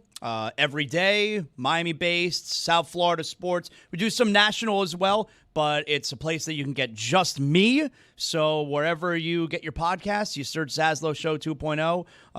Like, rate, comment, subscribe. It's great for the algorithm. Everybody knows I got a good algorithm anyway, and I love you a long time. Thank you. Zaslow Show 2.0. Jeremy's going to be doing a live stream as we've segregated baseball again to celebrate the baseball playoffs. That's going to be tomorrow. We'll have Jeremy from Heat Media Day talking about that baseball live stream and not Heat basketball. He will join us here in a little bit. And for those of you wondering about Stugotz is scheduled to join us later next month as he builds out his things, God Bless Football and Stupidity. Later in October, he will be he's scheduled to rejoin us as he's building out his business stuff. Stugotz and Company. Recent rebrand. Stugotz and Company. Yes, forgive me.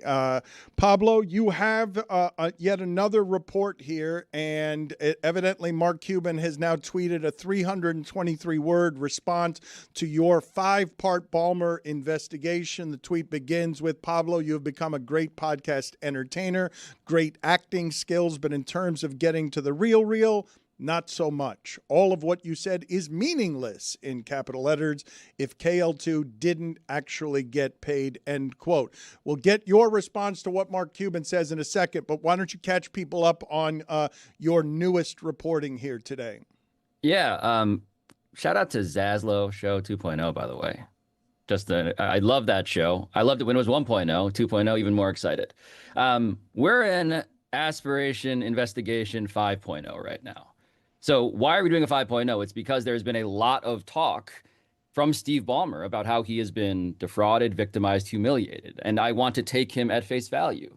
I'm going to lead with this part of the story. There's a lot in here, but the part I'm leading with is because how then is it possible that Steve Ballmer, who was victimized, defrauded, humiliated by Joe Sandberg, and by the way, has said via the Clippers that as of the government investigation, he first began to learn that he was defrauded, victimized, humiliated. The government investigation began January 2024 in the public eye, right? So that was Bloomberg's headline about the Clippers, actually. January 2024, it was undeniable that Steve Ballmer would have known about it. Of course, behind the scenes, people at Aspiration, dozens of them had been interviewed by the federal government as early as spring 2023. But Jan 2024, let's use that. October 2024, one of the board members of Aspiration, Ibrahim Al-Husseini, he is arrested and ultimately pleads guilty to wire fraud. Joe Sandberg has been under investigation. There are articles about this in January, in July, Bloomberg. They've been on it. And so the question I raised in this episode is, if all of that is so, why would Steve Ballmer, his charity, the Ballmer Group, why would he invest $1.875 million in a charity founded and chaired by Joe Sandberg, in November 2024. How does one square the circle? So it's a year and a half after the deal with the Clippers had fallen apart, as federal authorities are closing in. A year and a half later.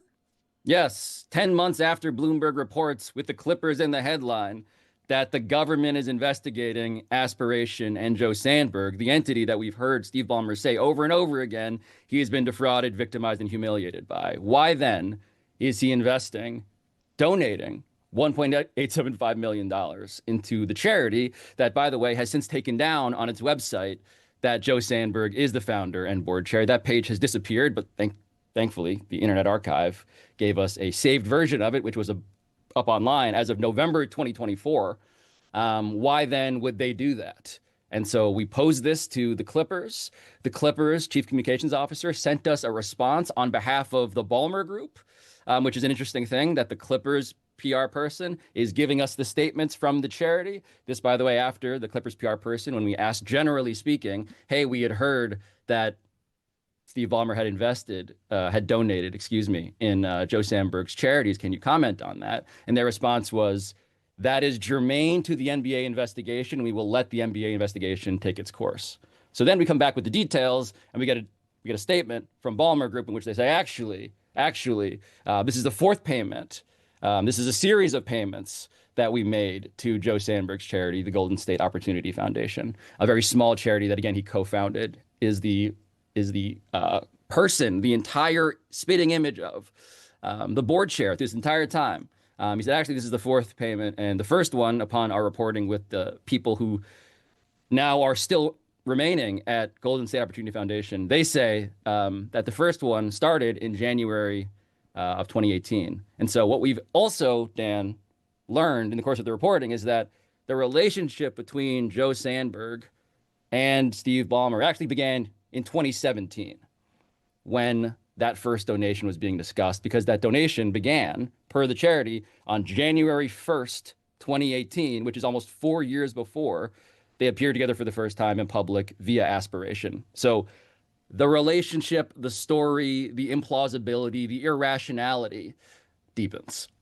I'm really confused as to what Mark Cuban is doing. This isn't just a stubborn rich dude refusing to capitulate. He's holding water for another owner. He owns still a healthy chunk of the Dallas Mavericks. So what can we glean from this? Like, every time he has a rambling statement to you, it's like he either didn't listen to an episode of yours or didn't listen to any of the previous ones. What do you think of the recent pivot to try to parse between intent and whether or not they actually paid? Is this some kind of loophole that the NBA is looking to exploit here to not have egg on their face? Because this seems to be a systematic breakdown of their checks and balances when it comes to these sorts of things. Let me read the quote again. The tweet begins, Pablo, you have become a great podcast entertainer, great acting skills. But in terms of getting to the real, not so much. All of what you said is meaningless in capital letters if KL2 didn't actually get paid, end quote. So I guess I haven't exactly poured through Mark's latest tweets. So I'm kind of reacting to this live, admittedly. Something that keeps on happening with him, though, is that he gives us these sort of bullet points, and then we look into the thing and prove why his bullet points were either incorrect or, in fact, exactly part of the scheme as described, and then he moves on to different bullet points. So that's just generally the cycle, and lots of people around the league have been asking me, Mike, the same question you've been asking me, like, why is he doing this? I want to actually zoom out for a second and phrase this and sort of put it in the context of the larger conversation around the league, because Mark Cuban is so explicitly off in public, seemingly in a way that no one else is willing to be. And every other conversation I have, and we have an anonymous head coach that reached out to me that's in this episode saying it's beyond obvious what happened, right? That this is embarrassing for the league. We have that anonymous head coach. We have a former Clippers official saying that the sun of the Clipper solar system is Kawhi Leonard, the moon is Dennis Robertson. Of course, the Clippers knew about this. This is someone who worked with all of the principals involved. And there are more people I've talked to, by the way, who are actually too afraid to be anonymously quoted because they explicitly have informed me that they fear reprisal from the NBA. So just to give you a sense of like why this is a tense and fraught topic that's very hard to get people to talk about, it's because people are actively concerned that the NBA investigation is not a real investigation. And they're concerned that the NBA would take the time to go after them if they express their honest view of what they suspect, based on my reporting and their own experience, is actually happening here. And then on the other side of the equation is Mark Cuban, who's just endlessly talking. And lots of people are wondering why. And frankly, I am also asking and attempting to answer the same question.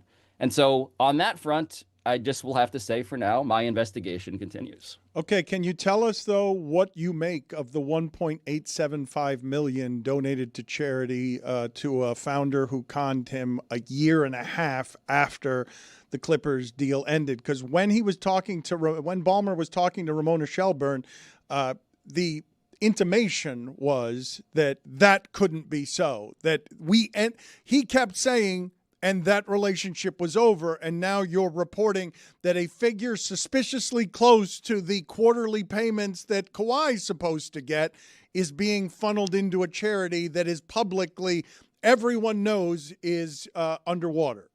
Yeah, it's very strange. I don't really know how to explain it. I think that's the point of it. Outside of the fact that this is part of a larger relationship that is deeper and more personal and involves the flow of money in ways that they never wanted anybody to connect the dots on.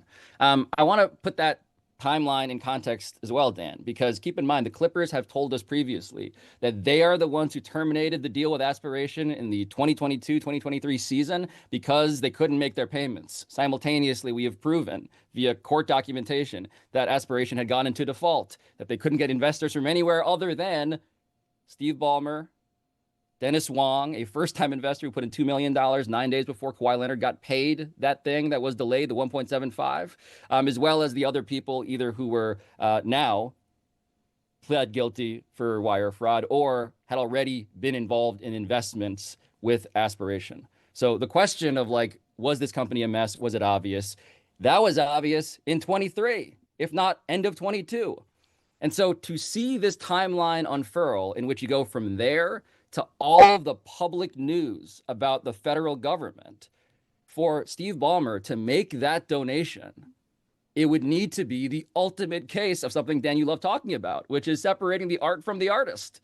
He's like, you know what? This charity, this tiny charity that specializes in giving low-income families help with tax preparation for these tax credits that Gavin Newsom has rolled out, this cause is so important to me, Steve Ballmer, personally, that I will overlook the fact that the founder and board chair who first solicited these payments from me and renewed them throughout 4 years, 6 years, that guy, I'm going to put aside all of it and continue to give his foundation money. Doesn't really make sense. Briefly, because I want to get to some more of your reporting here, but him opening the door to the difference between intent and putting something into practice. What do you think that means? Can we look into that? Because what difference does it make? If they tried to circumvent the salary cap, isn't that a problem? Yeah, that's where I mean, to say the least, right? Like the whole idea that there was an agreement that was intended to be fulfilled with real money negotiated at painstaking lengths that was never disclosed. What does it matter if the full value was paid? I mean, frankly, I don't think it does. But I think to Mark's point, like one of the things that's just weird about this is that the first thing we reported is that KL2 Aspire LLC was listed as a creditor for $7 million in the bankruptcy filing. The deal was for $28 million. So the question of why is only $7 million outstanding would seem to almost be asked and answered by the first document we released, which is that they're owed 7 of the 28. And you could do some math and say, okay, but the company collapsed. And so really it was a 3-year deal for $21 million, in which case, logically speaking, then maybe he got paid 14. Is that what Mark is hanging his hat on? Because we can continue to report out the chain and the timeline. And of course, our investigation is ongoing on that front. But that being this new revelation to me is bizarre. It was kind of the first thing that we reported, that they actually did intend to pay and did pay millions upon millions of dollars in a deal that no one ever announced, let alone completed to its full extent, but literally ever mentioned in public when it was an endorsement deal. That's where I just don't know what leg anyone is standing on at this point. You have to get a little bit better at using allegedly, no matter how confident it is you are in your reporting. I'm going to read this to you again, though, because I want to hear your best guess theory. Pablo, you have become a great podcast entertainer, great acting skills. But in terms of getting to the real, not so much. All of what you said is meaningless if KL2 didn't actually get paid. What is Mark Cuban doing? There's a phrase that comes up when people don't really have an argument, and it mostly resembles the "we're going to throw shit at the wall and see what sticks" approach. And I think the only thing I can imagine is that he is most generously seeing my podcast, as he said, like a true crime story that he cannot help but be fascinated and entranced by. And then on top of that, he is pot committed, is what one NBA executive called it to me. Mark Cuban is pot committed. He is so clearly Team Ballmer in public that even most generously, he just can't back off a thing that is flying in the face of lots of evidence. And so to me, there are more, I would say, disturbing explanations, which I won't speculate on in public because that would be, to Dan's point about my legal clearances, that would be a little irresponsible. But in the meantime, it just seems it seems like an argument he won't give up. And for that reason, I am frankly ever more interested in why Mark Cuban and what Mark Cuban is saying. And I'm also kind of bored. Like, I'm just like, I don't know, man. Like, I feel like I'm kind of explaining this step by step, but I guess if you want to come back on the show, we can arrange that.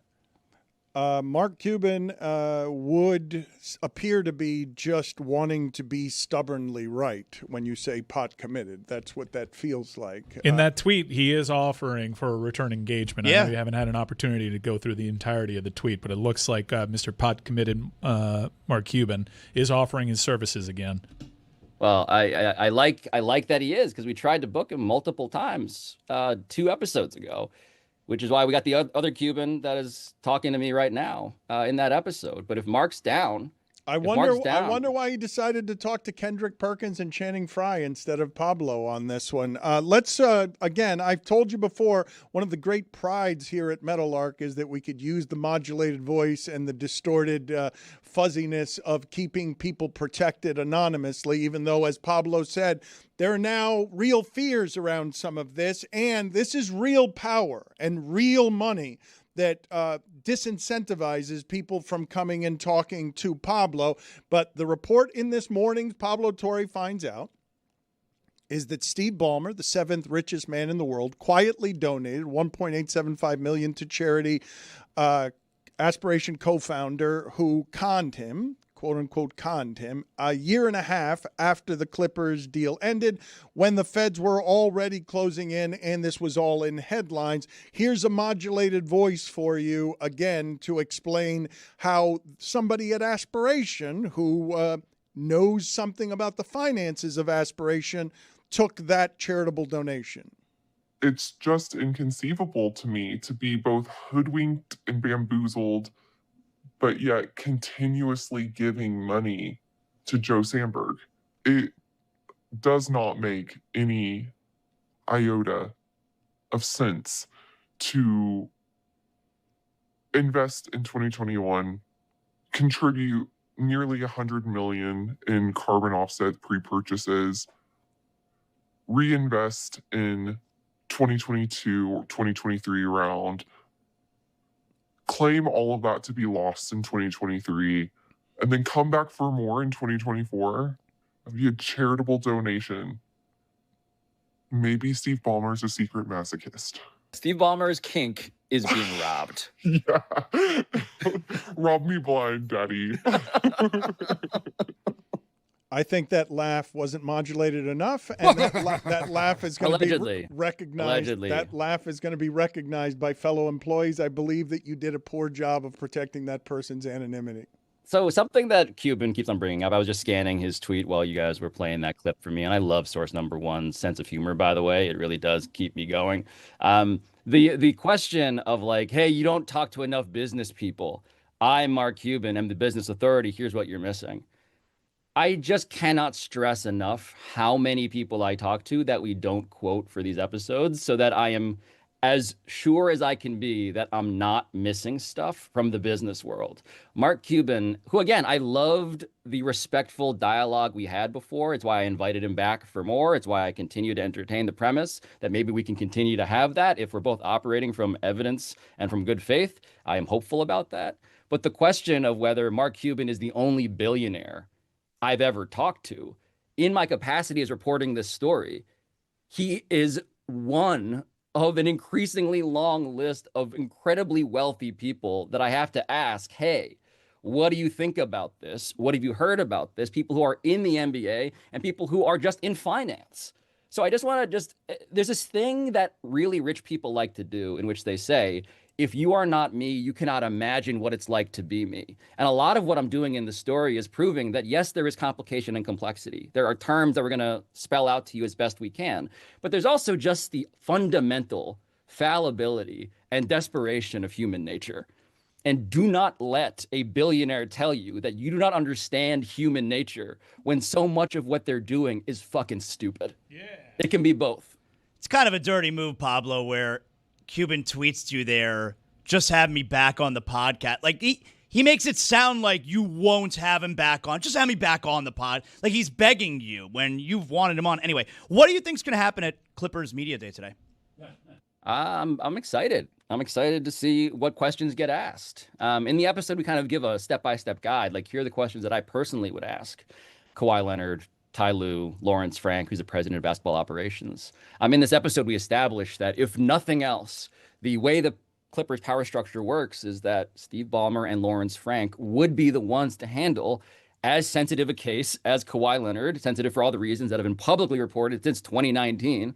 Before then, and then how to handle something like this, in which, of course, secrecy, to the extent that they never even announced this deal Kawhi had with their own team sponsor, of course, that would be paramount. So I look forward to those people being asked questions. I have questions for them if they are not asked such things. But it's going to be interesting. The last time that Steve Ballmer ever talked at Media Day, he's not supposed to talk today. Maybe that changes. I hope it changes. But the last time he talked was in 2021. And at 2021, and we play the video in the episode, you will see Steve Ballmer sitting next to Joe Sandberg, the co-founder of Aspiration, and they are both celebrating and discussing in terms that are now very interesting to relive why this deal between the Clippers and Aspiration to the tune of over $300 million, $50 million personally from Steve Ballmer, why that was struck and how it's not against the rules at all. It just seems almost very interesting, very conspicuous even, that they went out of their way to reference some of the legal and financial intricacies in that introductory presser in 2021. The name of the podcast is Pablo Torre Finds Out, and he is the only one doing this kind of reporting. I've told you a number of different times that this is very difficult stuff to do, and so no one else is doing it. No one else is catching up to him on this story, and all of the information in 5 parts is at Pablo Torre Finds Out. Tony, you might be surprised to know that Pablo investigated for longer a different story than this story, which was, why isn't there tickling in MMA? He actually reported that one for a year. Tony, do you know the answer to the question of why there isn't tickling in MMA? I don't know the answer to the question. What do you say? Pablo, you want to tell him? It's my gimmick. You want to tell him what it is that you discovered there, what you found out? I mean, tickling is an effective strategy, as evidenced by an actual fight, an MMA match that happened, in which one guy tickled the other to escape one of those like Suzanne Summers thigh master leg locks on their head, and then came back to win. So this is an episode about a fight in particular involving a tickler and a tickly, and why the sport of MMA refuses to take the lesson that clearly should be taken, which is this works. And so we go to Germany to interview a scientist who studies tickling and tickles lab rats, literally lab rats, for a living. We go to a fight in Rochester, New York, in which we go and interview the tickler. We go and interview it's just, listen to the episode. This is like a bird watching thing for me, guys. You're wasting I do these so other much, things. You're wasting so much money. You're wasting. I do these episodes. It's not one for me, one for them, like they do in Hollywood. It's not that. I care about all of these things. But every so often we do an episode where I'm like, watch the bird watching episode and I'll investigate Jeffrey Epstein. Watch the tickling episode and I'll investigate Jalen Brunson. Okay? If that's what it needs, I will do it. But you got to watch the tickling episode first. All right, you got me on the bird watching one. You got me on the tickling one. I'm getting to it. Paul Thomas Anderson. I listened to the one, the Malik Beasley one, which was great, and I texted you about it. You did. You know what? What do you want? You want congratulations? No, but he for that? thinks that I don't listen and watch, and I do. One. Paul Thomas Anderson, Thank you, who made Boogie Nights in his 20s, says of Scorsese and other great directors, he's like, they're so selfish, and selfish in the best ways, because they're just trying to make themselves happy first. That's what Pablo Torre finds out is, just so that you know. He ain't doing it for you. This ain't altruism, and he's not Brother Teresa. He's absolutely doing this for himself selfishly. Dan, one even better. I actually gave Pablo a source the other day. So let's see what happens Hey, there. Tony, come on. The number one rule of you becoming a PTFO correspondent is that you don't out your source. Didn't. I'm just saying. I sent Pablo a source. Yeah. Okay. I've just know, if you're worried about how far-reaching the range, the tentacles of Pablo Torre finds out, a show that is fundamentally selfish, how far-reaching those tentacles go, they've gotten into Tony. 10-Day Tony is now an agent for PTFO. It seemed like Jeremy and Mike were both disgusted by Tony there. I'm looking at Jeremy from Heat Media Day. He just slumped and dropped his head in total defeat. Mike, what is the nature of your disgust? Just a useless nugget that whenever this source does poke its head up can be tied directly to Tony. Just bad ball over there. Pablo, Not ideal. Pablo, Not ideal. I have another question. Do you think that people in Chapel Hill are just giving you overwhelming ratings on your Kawhi investigation, hoping that you just have closed the book on North Carolina? The book of Bill Belichick, I hesitate to proclaim on September 29th, is very open. That's all I'll say for now about that. Jeremy Taché joins us from Heat Media Day. It's a bit inexplicable that he would be at Heat Media Day. I don't understand why we didn't go to Panthers Media Day and report live from Panthers Media Day. Can Jeremy ask some questions about aspiration at Heat Media Day? By the way? Go ahead and ask him. He's here Jeremy, with us. You're in an NBA building. You have a giant story unfolding with tentacles all over the league. Can you please ask some questions of the Heat about this story that Meadowlark Media has been reporting from day one? Thank you, Pablo. Well, I did speak exclusively with Eric Spoelstra, and I can report that he did really enjoy seeing Niko Jovic and Pelle Larsson in Eurobasket this summer. He enjoyed going to Serbia in particular and learning from the Serbian national team, where several players walked up to him and said, hey, we got you, in regard to mentoring Niko Jovic, a young Niko Jovic, who should factor into the Heat's front court rotation. Should he not be able to live up to those minutes, there is the young Vlad Golden, who can step in and potentially provide a big physical presence that doesn't quite jump off the page, according to Spoelstra, but does all the little things right and is learning to become a pro. Of course, he also met during Eurobasket with Simone Fontecchio for the very first time, had a chance to meet him. It was a really special moment for him. He said that, of course, Fontecchio chose where they would go to break bread. Pablo, back to you. There's not a funnier name in the sport than Simone Fontecchio. Fontecchio. I defy all of you to come up with a funnier name in basketball than Simone Fontecchio. Go ahead. I'll give you the rest of time. You will not achieve this. Pablo, thank you for being on with us. Thank you for and with your reporting. Just for it, actually. Thank you, Dan, for your money, and thank you to Jeremy for just throwing so many syllables, all of which mean absolutely nothing to me. Well, if you are looking for Clippers information, guys, I did have an opportunity to speak with head coach Eric Spoelstra about Norman Powell, former Clipper, and he said that when they met, it wasn't quite like the meeting he had with Dwayne Wade in 2008 where they got right to business. This was more about, quote, shooting. Thank you. Please just. He had the open door there on the Clipper thing, and I thought when you're too much for Pablo. He's not asking he's not asking questions about aspiration. I should say, by the way, happy 40th birthday to Pablo Torre. Happy birthday to him. I don't care. Good luck. Any highlights? Any highlights from your birthday weekend? I spent my birthday weekend reporting this episode that Mark Cuban's been shitting on. So please allow me to go back into Twitter and continue to contemplate whether I'm doing anything meaningful with my life. All right. See you later. That is not a good use of your time. You have already won that story. Enjoy some time, please, and please be with your family. It's important. I want to go out to Jeremy again from Heat Media Day just to get his baseball live stream promotion. What are you doing tomorrow to celebrate the advent of the baseball playoffs? Thanks, Dan. Well, during Wild Card Tuesday, where there will be 4 different games happening at 1, 3, 6, and I believe 8:30, at 6 o'clock, Chris Cody and I will be live on our YouTube channel with anyone who's welcome to join us if I haven't run them off already with all of these Heat reports. For Yankees-Red Sox, that's a wild card game. Yankees-Red Sox, it should be a lot of fun. And it's going to be the cast and crew from the Pitch Clock. We'll have some trivia games. It should be a great experience. And potentially Jane Levy joining us as well after her appearance on the Pitch Clock last week. And just so you guys know, I can exclusively report that Andrew Wiggins is wearing white socks with plain white shoes and no other color with his white Heat uniform today. Back to you. All right. Appreciate you joining us from Heat Media Day. You should be asking questions about aspiration out there and trying to aspire. I did ask Eric Spoelstra about his aspirations for this group, and he said this year it is embracing the unknown. That's something he's really enjoying, looking at the veterans, knowing the minutes they're going to get, whether that's Wiggins. Shane Levy, though, that's a hell of a get. Jeremy had my curiosity, but now he has my attention.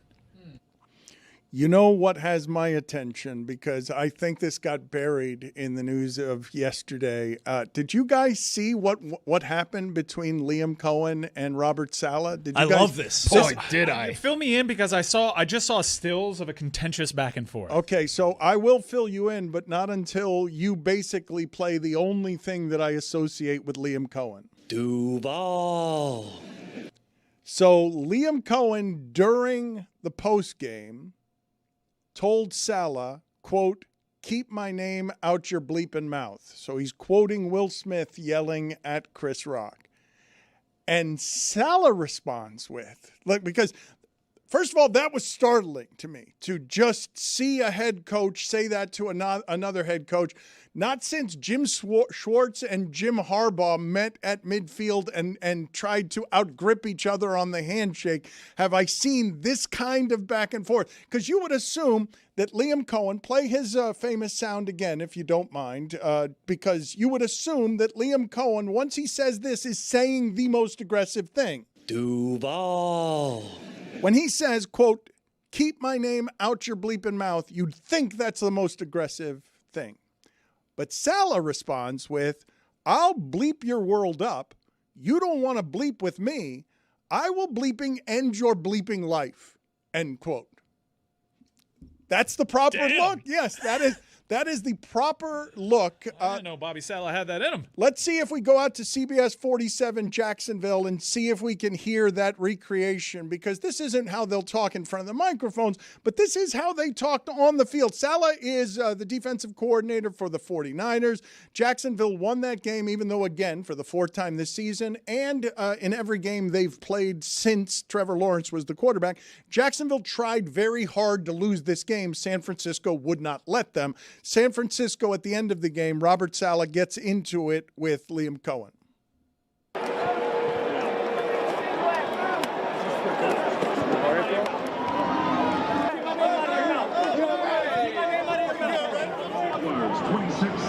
And the 49ers 21.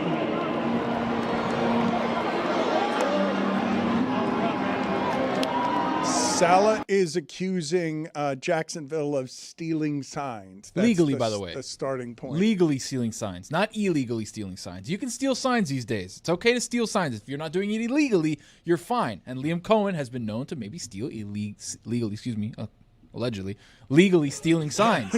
And by the way, Robert Saleh, definitely the guy that you think has all that stuff inside. I think Saleh's out of line. He got in front of a microphone, before the game and just straight up said Liam Cohen's one of the best at stealing signs. I mean, you don't expect Liam Cohen to be annoyed with that. I think Saleh's out of line in that spot. You don't think he's out of line with saying, I will bleeping end your life? Well, yeah, then he said that too. It is something that I think constitutes a threat of murder. Come on, what are you doing? Yeah, but Mark Cuban would tell you it only matters if you carry it out. That's the difference between murder and manslaughter. It is still a threat to murder Liam Cohen, which is a bit strong. And yeah, you're right that he did accuse Liam Cohen. He says that he's got a legal signal stealing system to give their offense an edge I have not noticed because Trevor Lawrence is their quarterback. Dan, Jags are frisky, and you know that. They are frisky. They are First frisky. step is admitting it. Look, Trevor Lawrence, all they do is keep getting him talent. All they do is keep getting him position players. And last week they had 5 drops. And in this game, I don't trust Jacksonville at all. I bet them to win that game. Brock Purdy turned the ball over. We had the conversation, Mike, last week about whether turnovers are something that someone can do, whether that would have a value to you if you had someone who had the recreatable talent of causing turnovers. It will not be surprising to you that Fred Warner is now the leader in 49ers history of causing fumbles. He's caused 17 fumbles because he runs around there. And Landman with the Rams does this too. He's just punching everybody. Love Landman. Landman is just running around punching everybody. I'm telling you, they're going to outlaw that rule. I saw it again last night. Wow. They're just punching players. You can't punch guys during the game. Of course you can. To the ball. What? Is punching too violent? Punching the ball is too violent? Do you see what they do? Soft. And what if you miss the ball? Then you're just punching guys. You tackled the guy. It doesn't matter. You just punch him and tackle the floor. Get out of here. They don't change Keep that my rule. name out your mouth. Exactly right. That's so dumb. You can't punch a guy, but you can run at him full force? Is this sport not for you? Well, is it? It is for me. No, it's not. No, it's not. The way you're talking, it's what if he misses the ball and hits his what? farm? Who cares? You like a 3-3 game? Yeah, I do. That's right. If I wanted punching, I would watch MMA. Did you see what happened to Wanderlei Silva this weekend? Yeah, that was ugly. I didn't like that. And the video afterwards. Did you see his eye afterwards? Yeah, dude. I didn't like it. That's a legend of the game right there. Don't like it. Respect. The axe murderer. Is football for you? Football's for me. No, it's not. No, it's not. The way you're talking, no, it's can't not. punch a forearm? Get out of here, Don't ever question my love for football. Oh. Will you end their bleeping life? If you question my love for football, You're done. That's it.